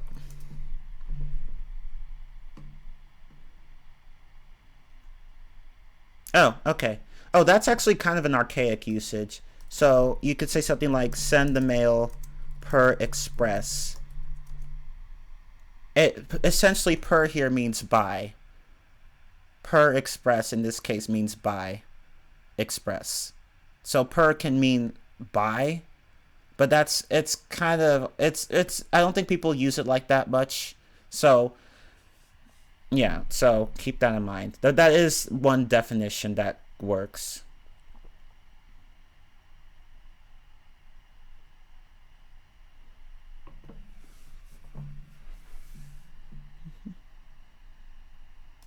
Okay, so another usage for per that's still in use today, it can mean according to.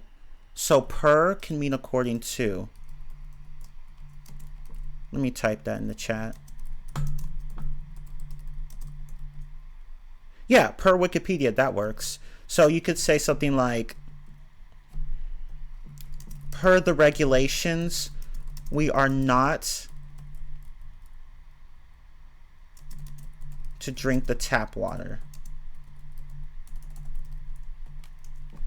Yeah, it can mean, yeah, in that case it can mean by. I wouldn't say with, but it can mean by. Yeah, by means of, basically, yeah. Yeah, but yeah, it's not common for per to be used like in the case of by means of. Like in that case. It's not common. But in the other two definitions, you know, like according to or for each, it's commonly used that way.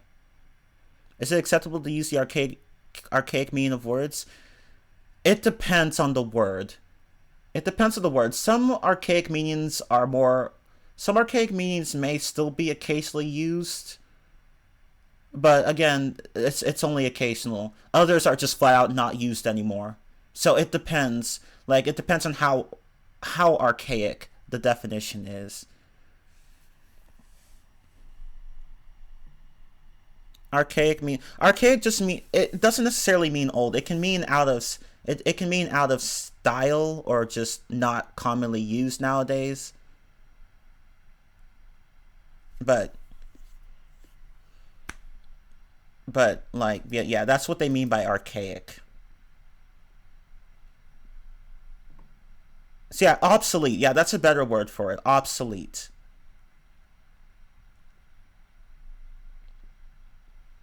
Perfect.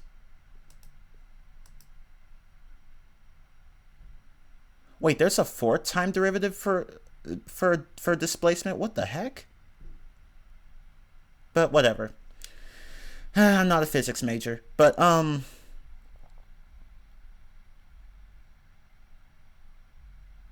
let's see. Per recent studies, scientists have found masks are not quite as effective as they initially thought. Yeah, that works technically.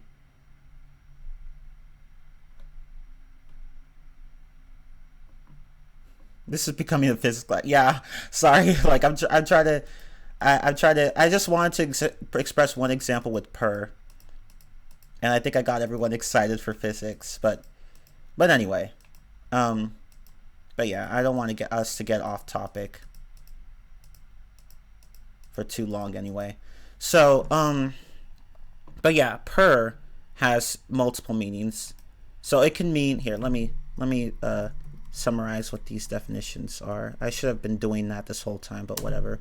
So per can mean for each, it can mean according to, or it can mean by means of, and this one is obsolete. Let me point that out. So that's what you get with per.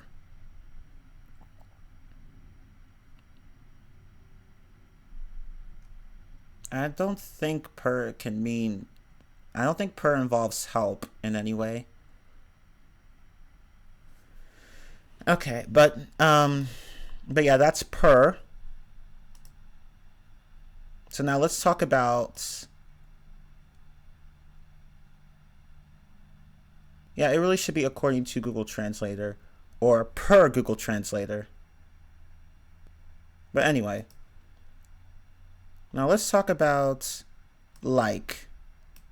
This one's pretty simple. I haven't covered like and unlike, so that's why I put it in this one.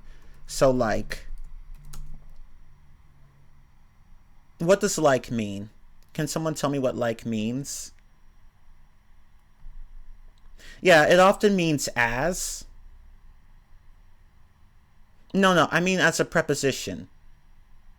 Similar, yeah, exactly. Similar or similar to, yeah, perfect, yeah. So when you say, I'm just like you, it means that I'm similar to you.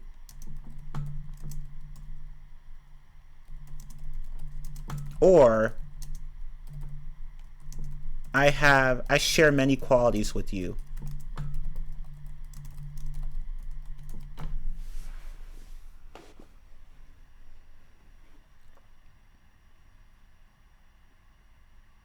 So yeah, that's what like means. So like in this case is a preposition that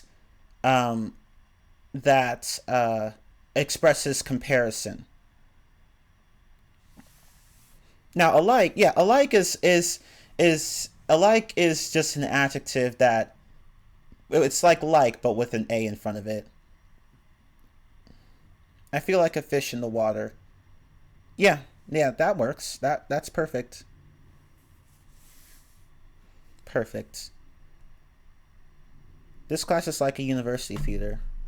Well, thank you. That works though. Are you a teacher in real life? No, though I really should be. I mean, with the right education and training and experience, I could become an English teacher or even a linguist, but I just don't want to make it a career out of that. I feel like that would just suck away the joy I get from teaching English. I don't know. I just don't want to turn it into a job. But anyway.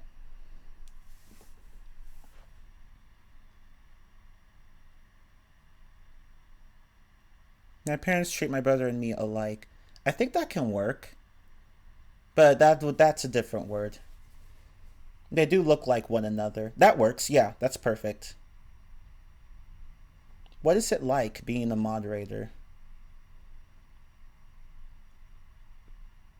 That actually works. Yeah, that technically works. Though in that case, the usage of like there is slightly different from the usage that was present in a lot of these examples that people posted. But that technically does work. Because like is still functioning as a preposition there. Okay, this feels like a dream. Dogs, foxes, and wolves are like each other. That technically works. But in that case, I would just say similar to. I think similar to would sound more natural there.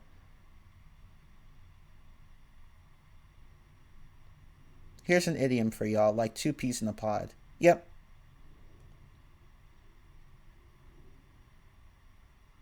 Yeah, it's the same as what does it feel like to be a moderator. That technically works too.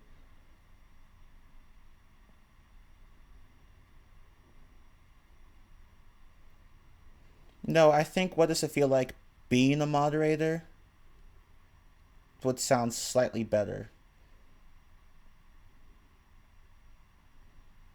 I wouldn't say familiar. No, you can't use familiar like that.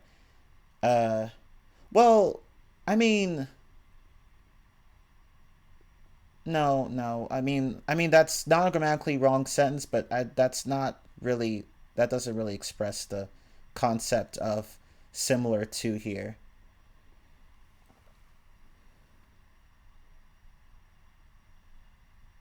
And yeah, I should also point out that sometimes like can mean as someone else said earlier. So you could say something like, so like what Raven said here, I feel like she's going to treat me as a joke. That could also be, it feels like she's going to treat me like a joke. So sometimes like and as are interchangeable, but not always.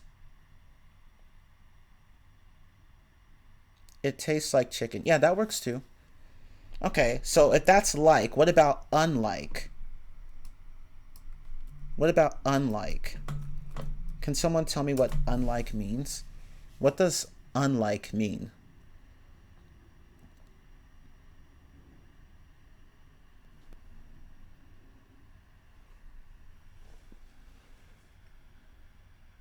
A busy person like you remembering us. Yeah, that works. But that's not really a sentence because you're missing a verb. Yeah, exactly. It means not similar to. It's the opposite of like. On the contrary, not necessarily.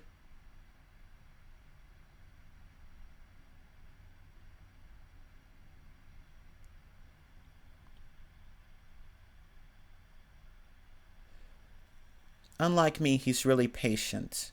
Yes, yeah, that works because you're implying that you aren't patient, but he is. Different from. Yeah, it means like. Yeah, that's basically what it means, different from. And in case it implies something like, it implies like that something is the opposite of something else.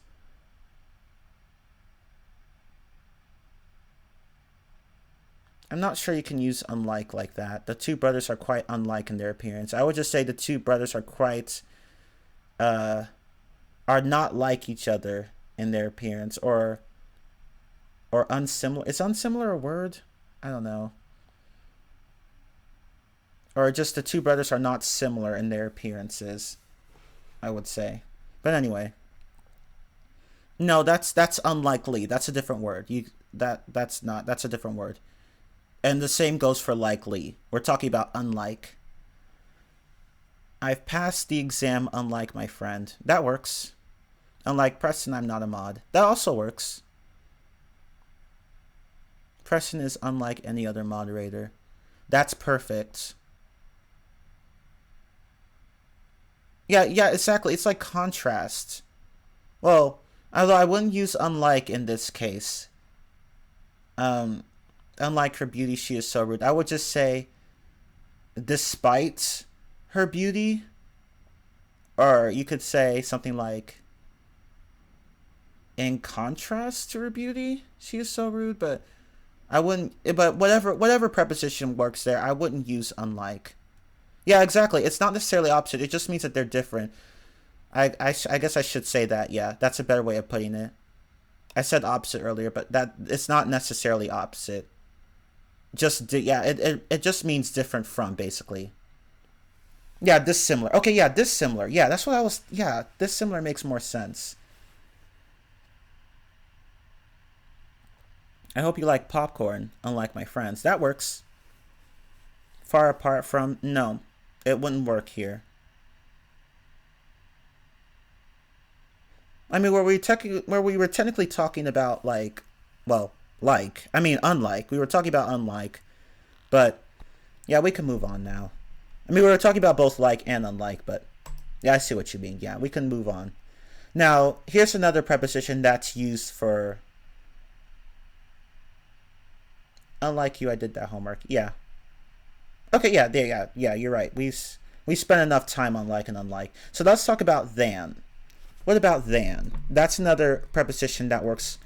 no, than, not then. That's a different word. Than, with an A. And they even pronounce slightly differently. At least to most people. Some people might pronounce them similarly, but yeah.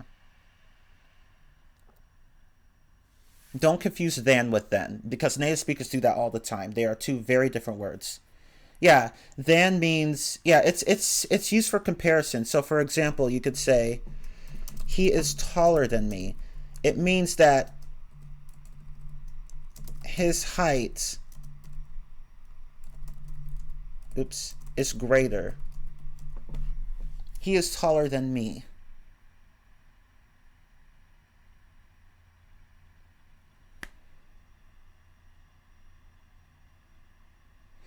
And I someone might point this out sooner or later, but I'll just say it now.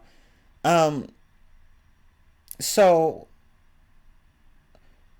the thing is that regarding the preposition than, if you say something like he is taller than me, it would be more precise to say he is taller than I, because if you finish that second part, you would end up saying he is taller than I am.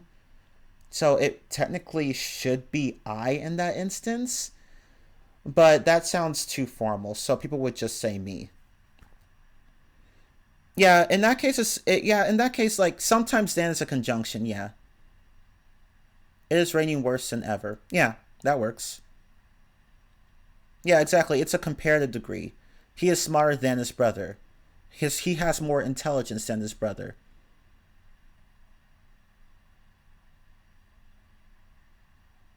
No, that's rather than. I think that's different. Or maybe I should. Well, yeah, like than is sometimes paired with things like rather and other. But yeah, that would be good.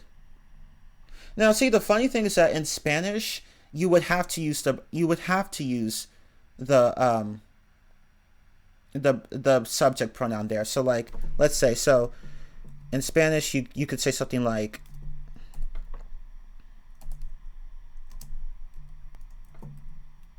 hold on, I'm trying to, I can't, what the hell?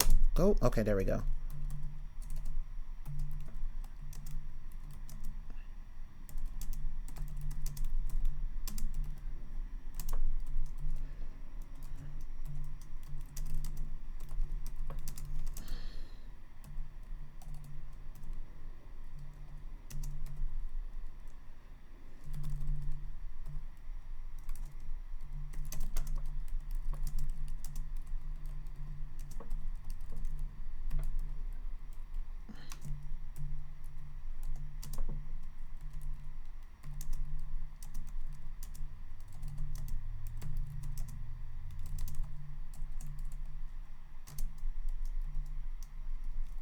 So to show how this works in both Spanish and English. So in Spanish, in this case, the word que is functioning similarly to the word than. And after that, you have to use the subject pronoun here. You can't use the object pronoun. But in English, you can use the subject pronoun, but people would more often use the object pronoun. So keep that in mind if you're translating from one to the other. Yeah, than I is actually more precise than me. Whereas in a language like Spanish, than me would be ungrammatical. So here you have él es más joven que yo, meaning that he is younger than I am. Oh, I forgot to put the accent mark. I am so sorry. Wow, that's embarrassing. Yeah, sometimes I mix those up. My bad. That's embarrassing. Más, yeah, it should be más with an accent mark. Oh, I'm sorry, I triggered you. Oh no. But anyway, yeah. But than me sounds more natural. It's dumb, but yeah, that's just how it works in English. Whereas in Spanish, you have to say than I, like you have to. But anyway, just keep that in mind.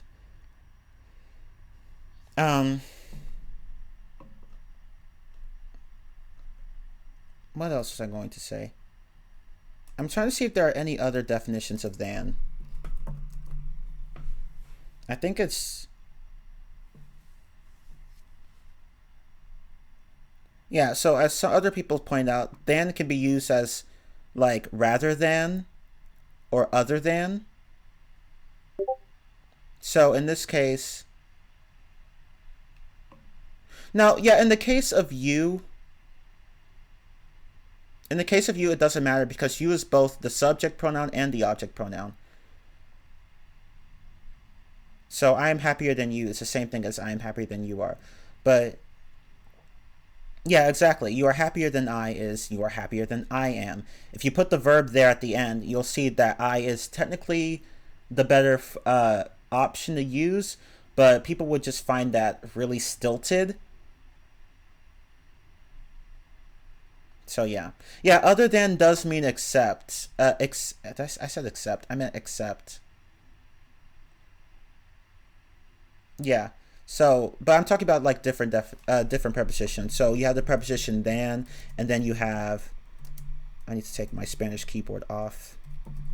Than, and then rather than, and then other than. These are all different. And I think rather than is like it's what you use when you want to when you say you want to prefer, when you prefer something to something else. I'm trying to find.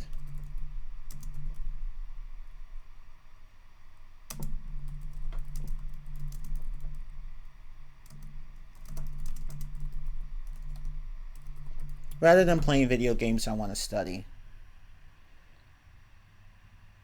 Does more than count? Yeah, technically more than counts. Although I'd say that, yeah, I guess, yeah, more than and less than do count. Yeah, you could say that too. So you have more than and less than. That works. Those are also ones. So you could say 8 is more than 6, but 2 is less than 5. Or you could say greater than instead of more than.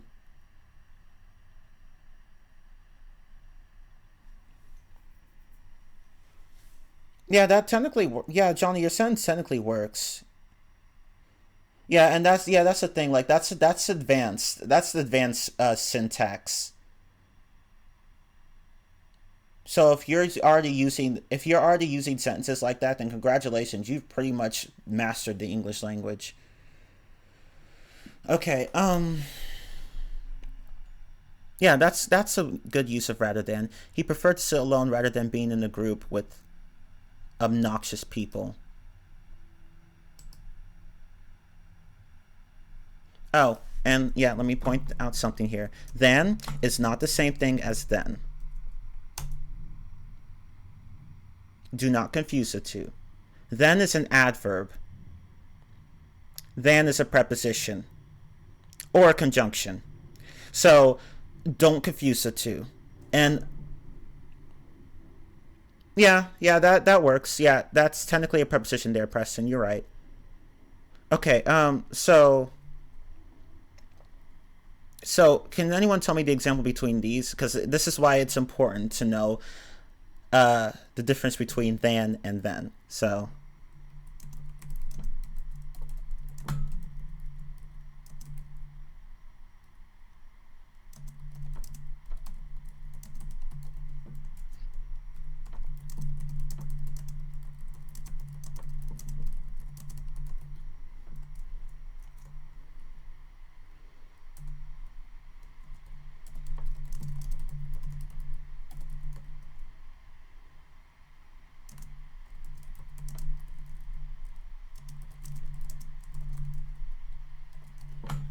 Okay, so regarding the sentence I posted, which one would you rather say?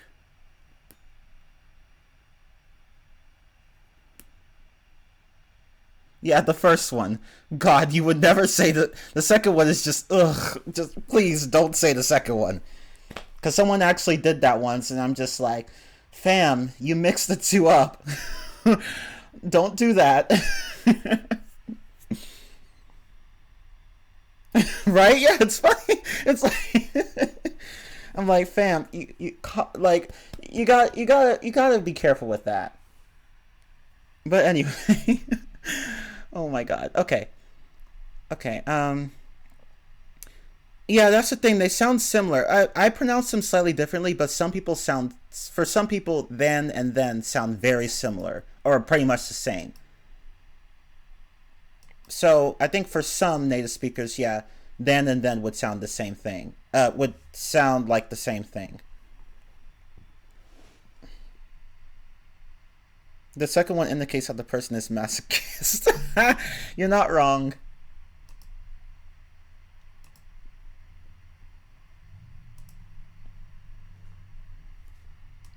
Okay, now let's talk about... Okay, how many more prepositions do we have? Because it's already past 2 hours. I wasn't expecting to take this long. Okay, so we have opposite, until, till, since, against, versus, circa, and via. Okay, so let me just go ahead and blow through these. So there's opposite. What does opposite mean? Because that's technically a preposition. Oh, you gotta leave, Zelius? Okay, bye. Thank you for coming. And to anyone else who was here, thank you for coming.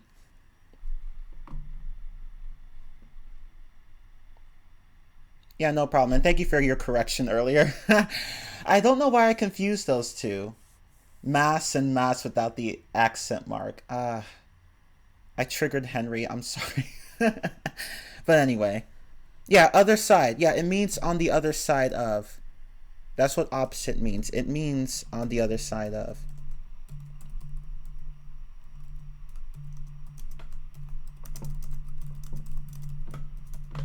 So, when you say, John is opposite me at the table, it means that he's sitting on the other side of the table. Yeah, that does sound off. You can't say opposite of. You just say opposite. Or in a different, you could say the opposite of, but that would mean something different.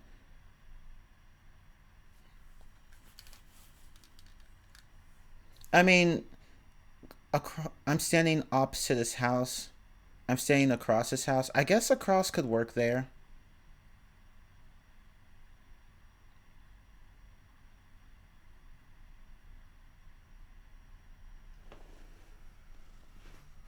No, you have to say positive is the opposite of negative. The opposite of is something else entirely.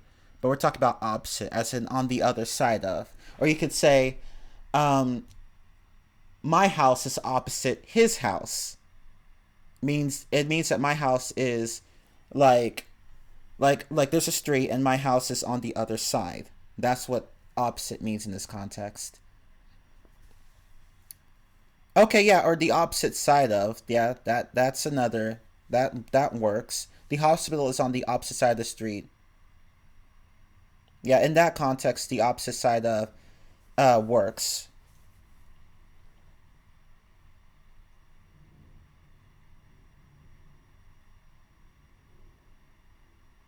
The opposite of opposite is next to. I don't think so.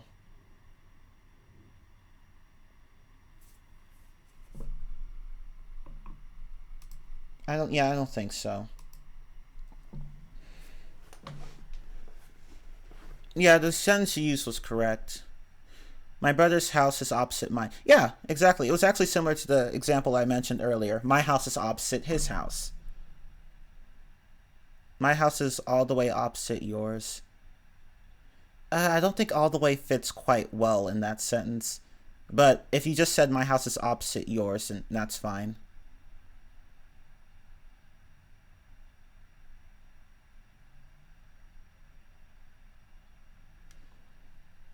Oh, you have to go? Okay, bye, Jerry. But yeah.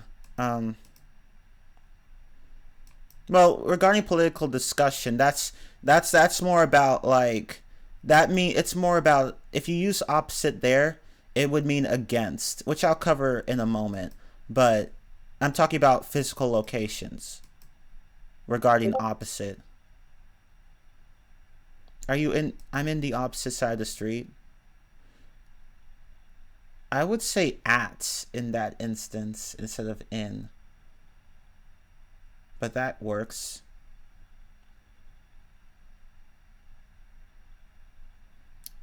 Close. Snow, I would say they sat opposite each other at the table. Or they sat across each other at the table. That technically works too. But I get what you're trying to say. You need context? Well, I'm teaching certain prepositions. Okay, okay, let's go ahead and continue. Okay, so now we have until and... Don't I get thirsty talking for 2 hours straight? Surprisingly, no. I used to, but not anymore. I don't know why. I guess I'm just getting better at speaking. But yeah, like before, I couldn't talk for more than like 30 minutes without my throat drying up. Stay hydrated. Okay, but yeah, let's talk about until and till. Till is just a variation of until. So, or sometimes till is shortened to like what? Till, like that. Wait, it's till. I think till works. I think till with 2 L's is a word. I'm pretty sure it is. Let me check.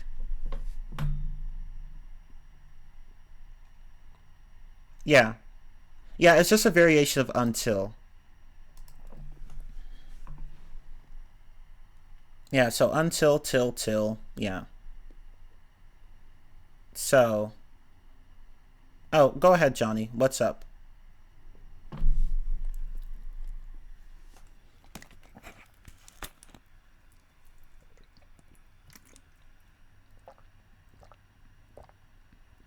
Oh, too late. I'm already drinking water.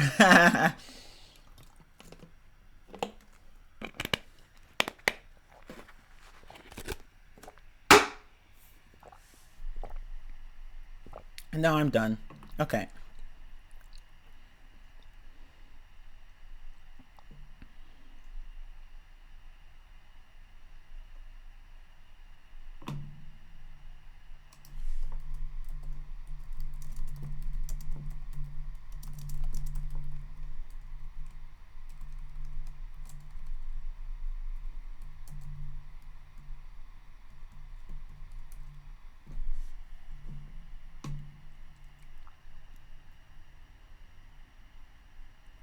Okay. I would, but that's not related to the lesson. You should ask them English questions. Shu Dudu. I'm sorry if I mispronounced your name, but yeah.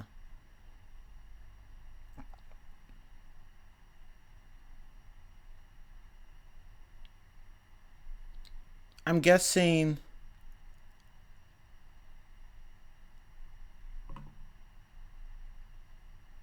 That's funny.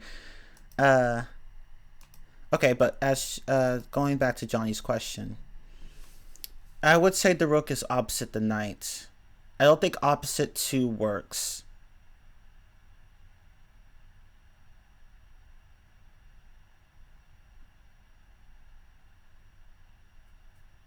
Yeah, so it's just the second one. The second one works, but not the first one, Johnny.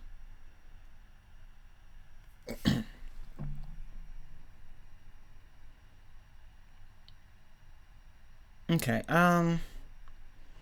so until is often used to refer to time. So for like people often use it like they mention a time in the future and what will happen up until that time. So or like what will lead up to that time, I should say. Sorry. So so you could say until dawn, I'm going to study for the test. Meaning that from now to dawn, I'm going to study for the test. So I'm going to stay up all night. And once dawn hits, I'll stop. So that's what until means. It essentially means leading up to something in time. I think it could also be used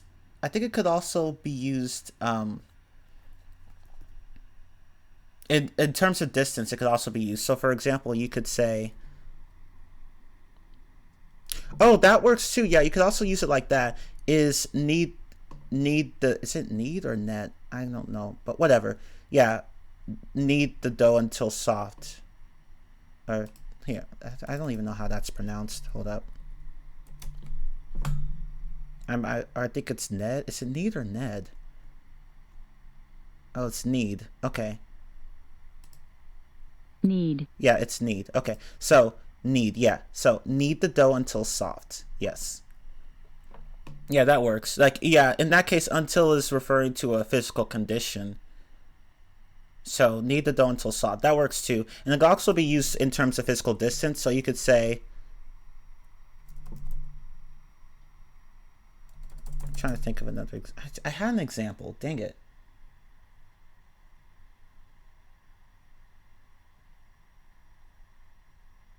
Yeah, all the way to, I guess you could think of that.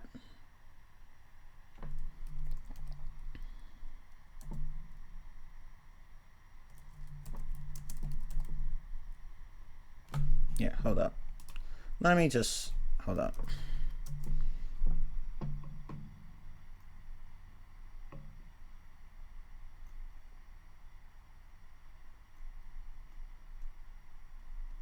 Or maybe it doesn't.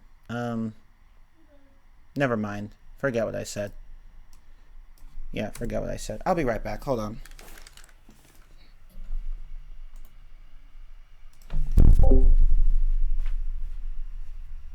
Yes. Are you sleeping? No. Hey, are you walking today? No. So when you get a chance, can you move that Honda behind you? I'm gonna use the other car to go to work. The one in the garage. Okay. The Honda just stopped cooling. The AC just stopped cooling today. Why? I don't know. It didn't happen yesterday. It did before. Okay. So if the AC is not working, I don't want to change that. Okay. So how do you say to open the garage? I didn't get a chance to look when he did it. Okay, just move it there. If I'm able to open that garage, I'll use my. Yeah. If I'm not, I'll just use it like that. I have to take those two cars to my list. Okay. If you're wondering, I would you could call Larry and ask him. Yeah, I called him, he didn't answer. That's Oh, no. I probably can figure it out. Okay.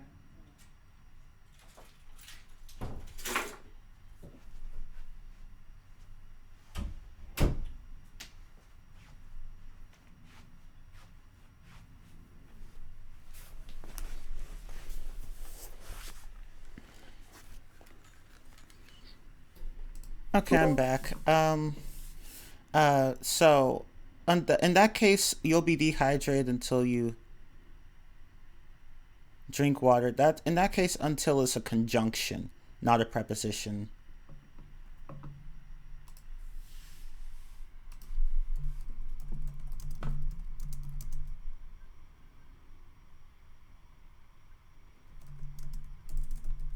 For some reason, I thought you could.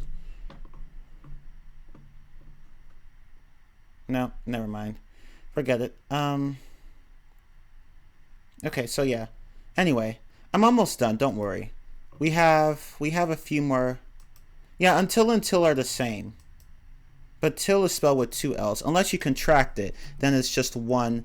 Then it's apostrophe and then TIL. Or you could say till with two L's or until with just one L. Yeah, so anyway, now let's talk about since. Since. No, not sins. Since.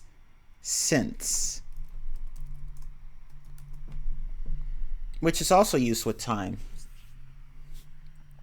So it implies a starting point. So for example, oh yeah, there you go. Since I was a kid, I loved English. Yeah, there you go. A starting point. It started from when you were a kid. And your love for English, I mean. I've been studying English as my second language since I was 7. That works too, yeah. I think you mean to say I've been studying since 1990, or I've studied since 1990. That would work too. Yeah, so since as a preposition is used for is used with time, like until. But it's kind of like the opposite of until if you think about it. With until, you're leading up to a certain point in time, but with since, you're starting from a certain point in time. Yeah, and it should be since the beginning of time. You don't pluralize time. But yeah, I mean, other than that, yeah, that sentence works. It should be the sky has been blue, but I think you just omitted that article on purpose, so that's fine. I haven't eaten since yesterday. It really should be that. Okay, I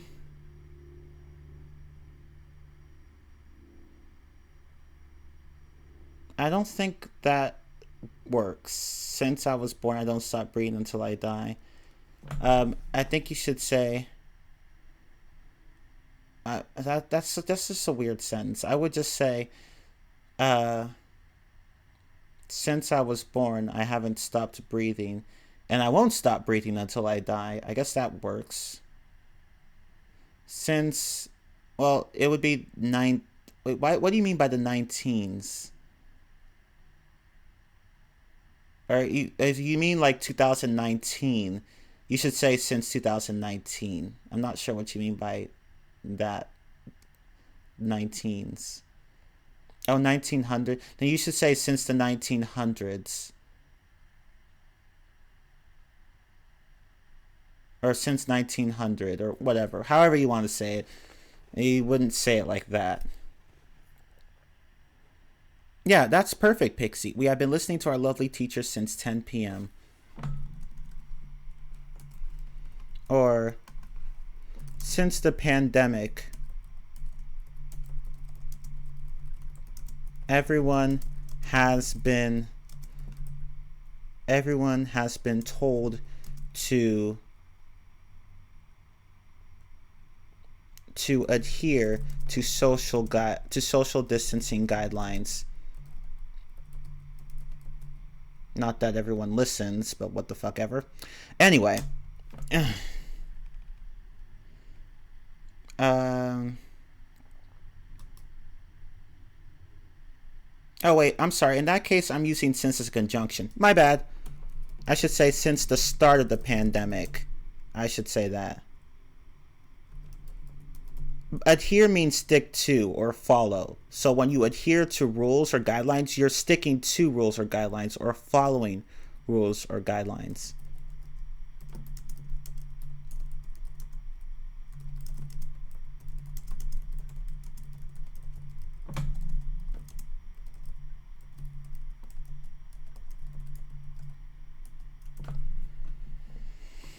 So yeah, okay. Now in this case, since is a preposition. Since the start of the pandemic. Okay.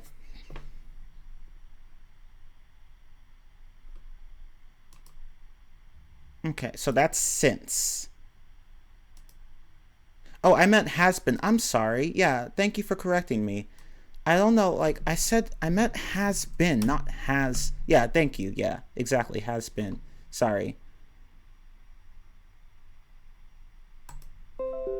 Or has been being. That technically works too. But anyway. Okay, so that's since. Now we have 4 more. Against, versus, circa, and via. So let's talk about... Yeah, exactly. Adhere is like following. Or to follow. But anyway, let's talk about against.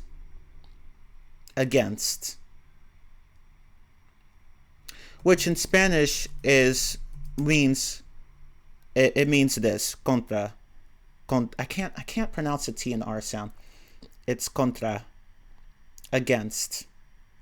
So when you say, oh yeah, like in in French that works too. Contra. Okay, yeah, thank you. Oh, or yeah, that too. En contra de, that works too.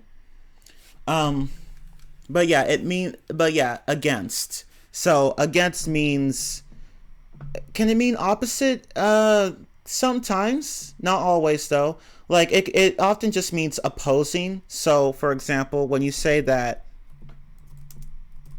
the whole class was against me because they thought I stole something, it means that they're all opposing you. Like, they all think negatively of you. They're suspecting you of something. They're against you. They oppose you.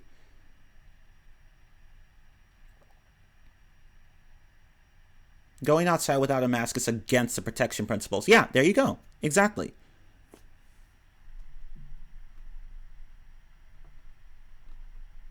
Yeah, there you go. Swim against the tide. Yeah, that works. Because the tide is going in one direction, but you want to go in the other direction. You're swimming against the tide.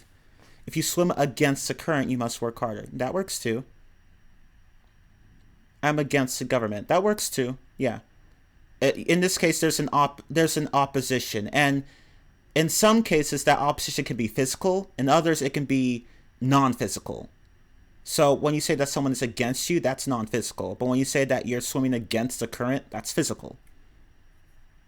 They are against human rights. That works too. Shidudu won the battle against a nerd. Again, that works. That's fine. Yeah, when someone is against you, they're not on your side. Yes. You have to be respectful against people. No. In that case, you have to be respectful towards people, or you have to be respectful to people.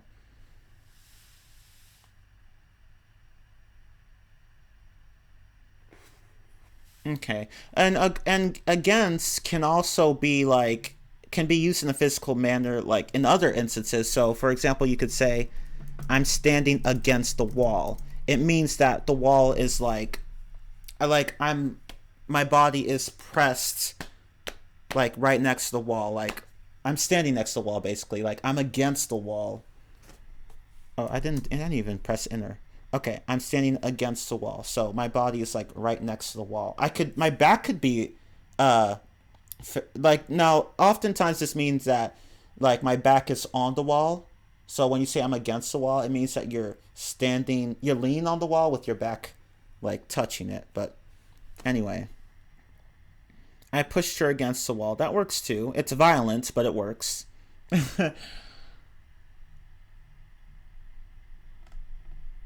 Yeah, against has several meanings, really. Yeah, that doesn't work. You wouldn't say my computer against on me.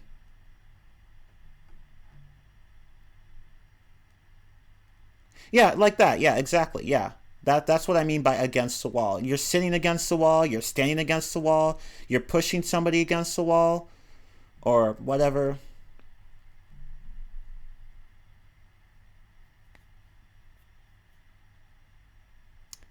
When you say we're against each other, I mean, I guess that could work in the physical context, but more often than not, it just means your rivals or your enemies.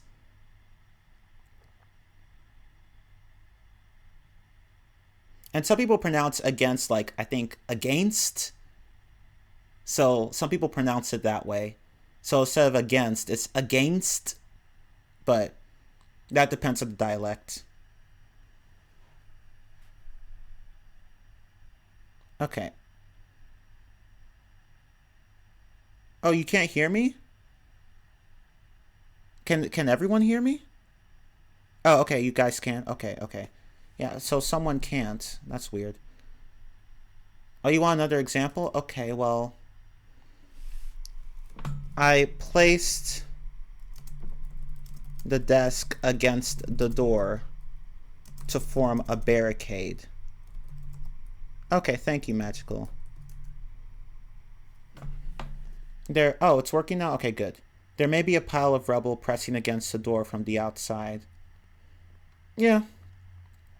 Yeah, that's a perfect sentence.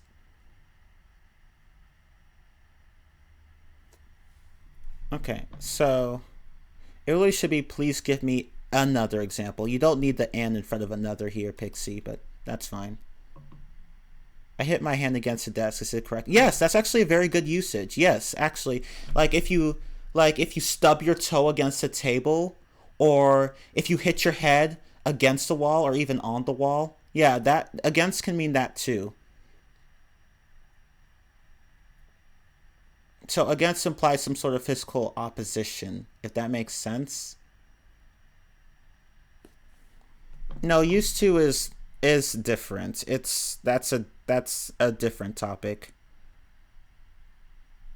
Okay, oh, you have to go? Okay, see you later.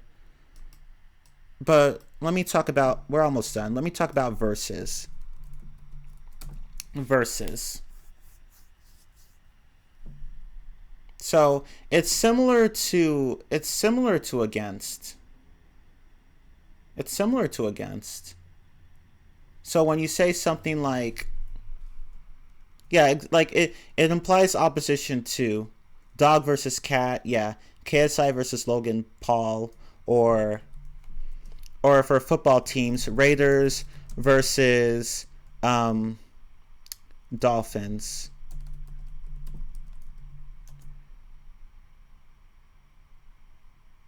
So in this case, versus could be replaced with against. So you could technically say it's Raiders against Dolphins, but you could also say it's Raiders versus Dolphins, and versus would be more common there.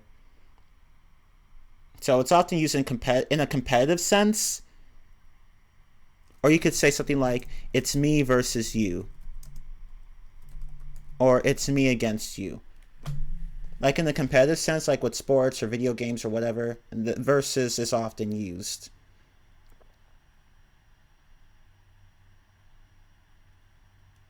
And it's often abbreviated as VS, or like capital VS or lowercase VS with a dot, or simply lowercase VS. Yeah, we're doing verses now. Yeah, against would work there. It's me against you. That works.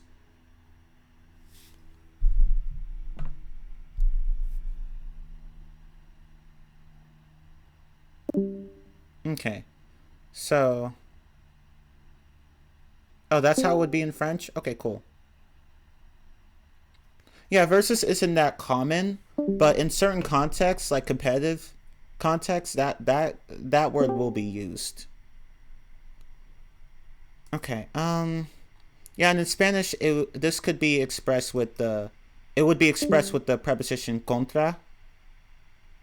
So, yeah. But anyway. So like if you say boys versus girls in Spanish, it would be niños contra niñas. I'm sorry if my pronunciation is shit, but yeah. Anyway.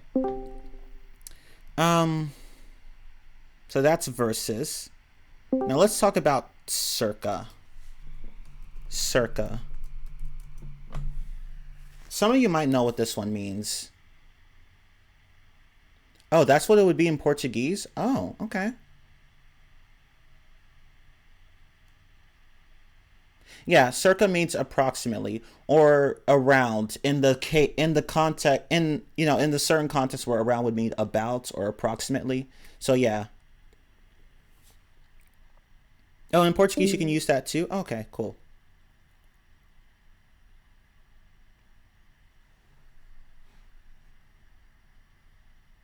Okay, so but yeah, circa means approximately or around or about. It's a Latin term, but it's used in English, yeah. Because remember, English has a lot of Latin influence that actually came from French. So, yeah. So when you say circa, it often means approximately or around. So you could say circa what? Let's see. Circa what? 1945. World War II ended. I believe that's how, yeah.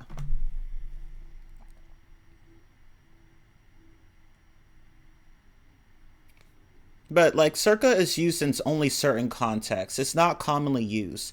Like if you use it when it comes like in history or in archaeology or anthropology, in those contexts it would be used, but it wouldn't be used in most contexts. So limits how many times you use this.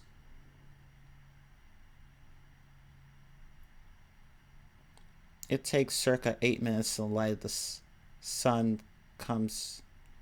I think you mean for the light of the sun to come to Earth. I don't know. That's a yeah. That's what I was thinking. You probably meant that.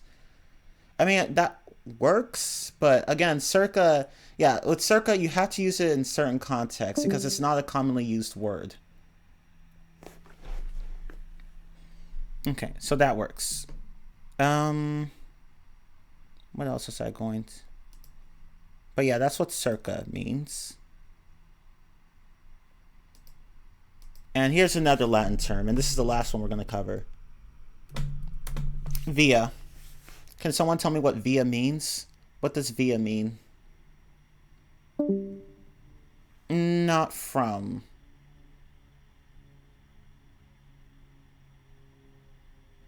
Through. Yeah, exactly. Through. I'm talking via Discord. Or by the means of, basically. Or by means of, or whatever. Yeah, so... Yeah, or by, or simply by, yeah. So it can indicate the method of something. So, for example, like... Pay via card. Yeah, that works. Or... Via credit card, via mobile phone. Yeah, that works too. No, it's not pronounced as via. No. Or actually, no, I'm sorry. Yeah, it is sometimes pronounced as via. No, I'm wrong. Yeah. Sometimes it's pronounced that way. Some people pronounce it as via. Some people pronounce it as via. So, yeah. So you could say, I got the answers to the homework via the internet. I mean, that does sound weird, but it technically does work. Or by way of, yeah. Yeah. Via is typically used when it comes in certain contexts, like transactions, like, yeah, like that. So it's like circa, it's used in certain contexts. So try not to overuse it or you'll just sound really weird.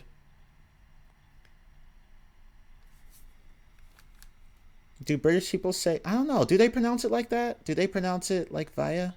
I don't know. You'd have to ask someone here who speaks British English. Or who's learning British English. Yeah, I'll send it via email. That's perfectly natural. So yeah, via means by. Yeah, it's more like in communication context or in business transactions. Like you could pay via PayPal. But yeah. Yeah, it's used in certain contexts. So that's what via means. By way of, or by means of, or through.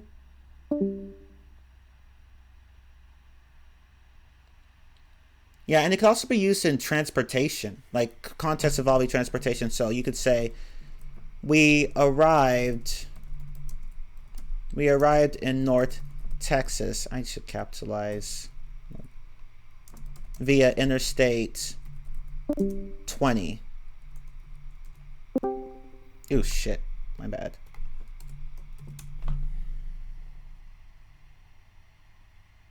That technically works. Although I'm not even sure if Interstate 20 goes that way. I just used some random example. But that's probably wrong. Let me just change that. I know one of the interstates goes up there, but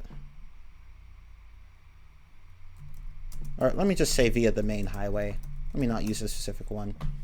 Okay. Yeah, see, that's the thing. Like, be careful with how you use certain words because it just sounds really unnatural if you use. It would sound really unnatural if you used via for everything. Oh, I'll talk to you via cell phone. No, just say I'll talk to you. With my I'll just call you or I'll talk to you with my cell phone or whatever.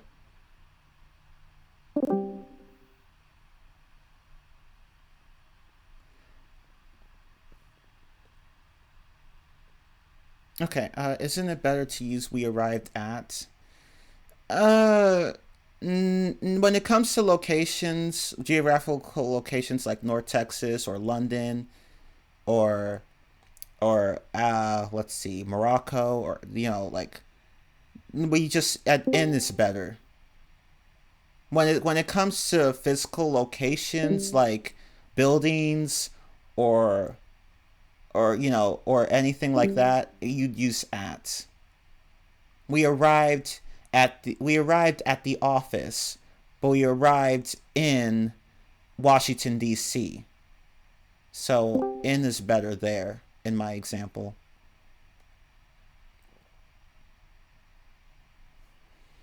But anyway, that is all of the prepositions. Those are all the prepositions I wanted to talk about. I can't think of anything else that I didn't mention. So you can see we covered quite a number of them. And I'm not expecting you to know all of them or memorize all of them. Don't bother. Just don't bother. There are too many to memorize. Just expose yourself to English and you'll just pick them up over time. Or if you do have to learn them from for a class, then just try your best to limit the memorizing, because you really don't need to memorize all of these. Can I write them down here? Yeah, sure. Let me do that actually. So here are all of the ones I covered. Notwithstanding, yeah, that was a pretty weird one. But I have heard it used in certain contexts. But anyway, these are all the prepositions I covered today.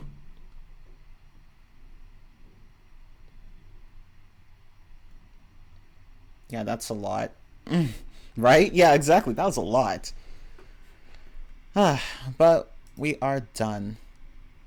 Wow, 45 minutes more than I expected. God, okay.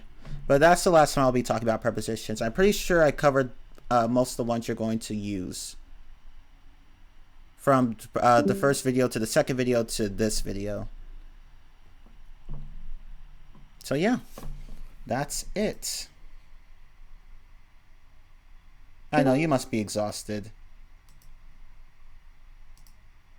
But anyway. Well, off is off versus off. I mean, sorry, of versus off. Well, of doesn't...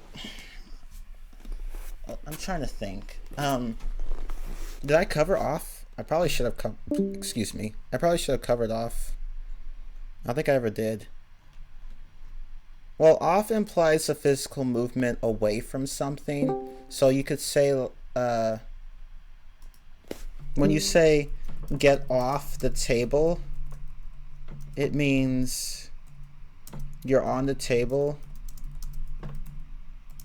and now you are not on the table.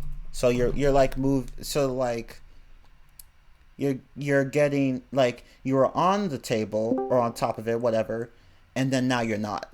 So that's what get off means. I would explain the past simple, but that's not related to this lesson. You have to ask someone in English questions. Okay, but anyway,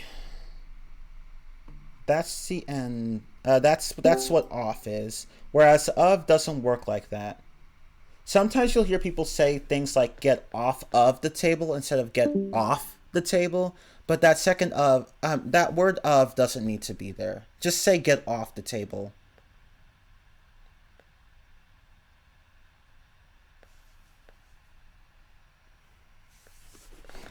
Yeah, I mean, yeah, that's pretty much the reason why. Like, they're close to the UK, so of course they're going to learn British English. And now regarding what's easier, I don't think any dialect is easier. Like, because there are some things about American pronunciation that are easier, but there are some things about British pronunciation that are easier. So, for example, we Americans, we don't pronounce our T's at the same way the British do. So instead of saying something like water, they say water, or rather water. They don't really pronounce the R's like we do. And this can, and depending on the learner, this can be easier to understand or harder to understand. Or yeah, some people pronounce it as wa'a. But anyway. But yeah. Yeah, this lesson's about prepositions. But yeah, now we're done with that. And thankfully, this was a long one. I try not to make these longer than 2 hours, but sometimes I just fail to because I underestimate the content that I have. But yeah. Anyway, that's the end of that. Yeah, exactly. It depends on your native language, as I said, yeah. And another thing about British pronunciation that might cause confusion is that when one word starts with a vowel and one ends with a vowel, like if they're next to each other, sometimes British speakers will put in an R sound there. So instead of saying something like Peppa and George, they'll say Pepper and George. And this is called the intervocalic R. Like they just put that R in there because they don't like pronouncing those two vowels sounds next to each other like that. But yeah, that's how they do that. But anyway, that's the end of this lesson. So if no one has any other questions, does anyone have any other questions before I stop the lesson? Oh, I upload the video within 2 hours of finishing it.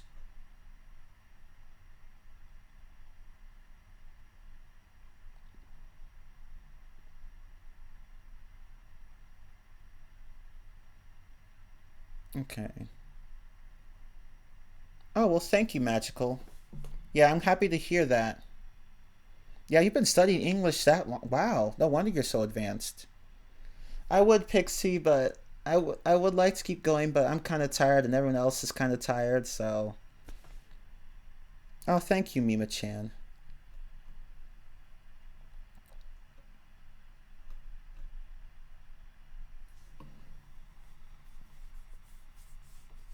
Oh yeah, did she learn it by, or he? I don't know what the gender of what Magical's gender is, but anyway.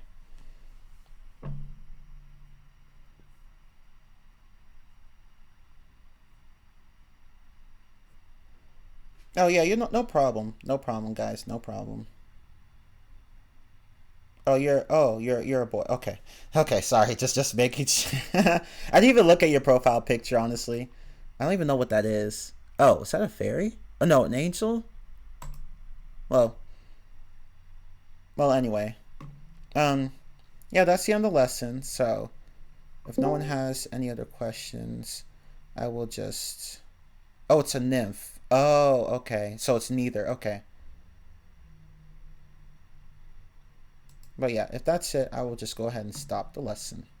I'll stop recording right now.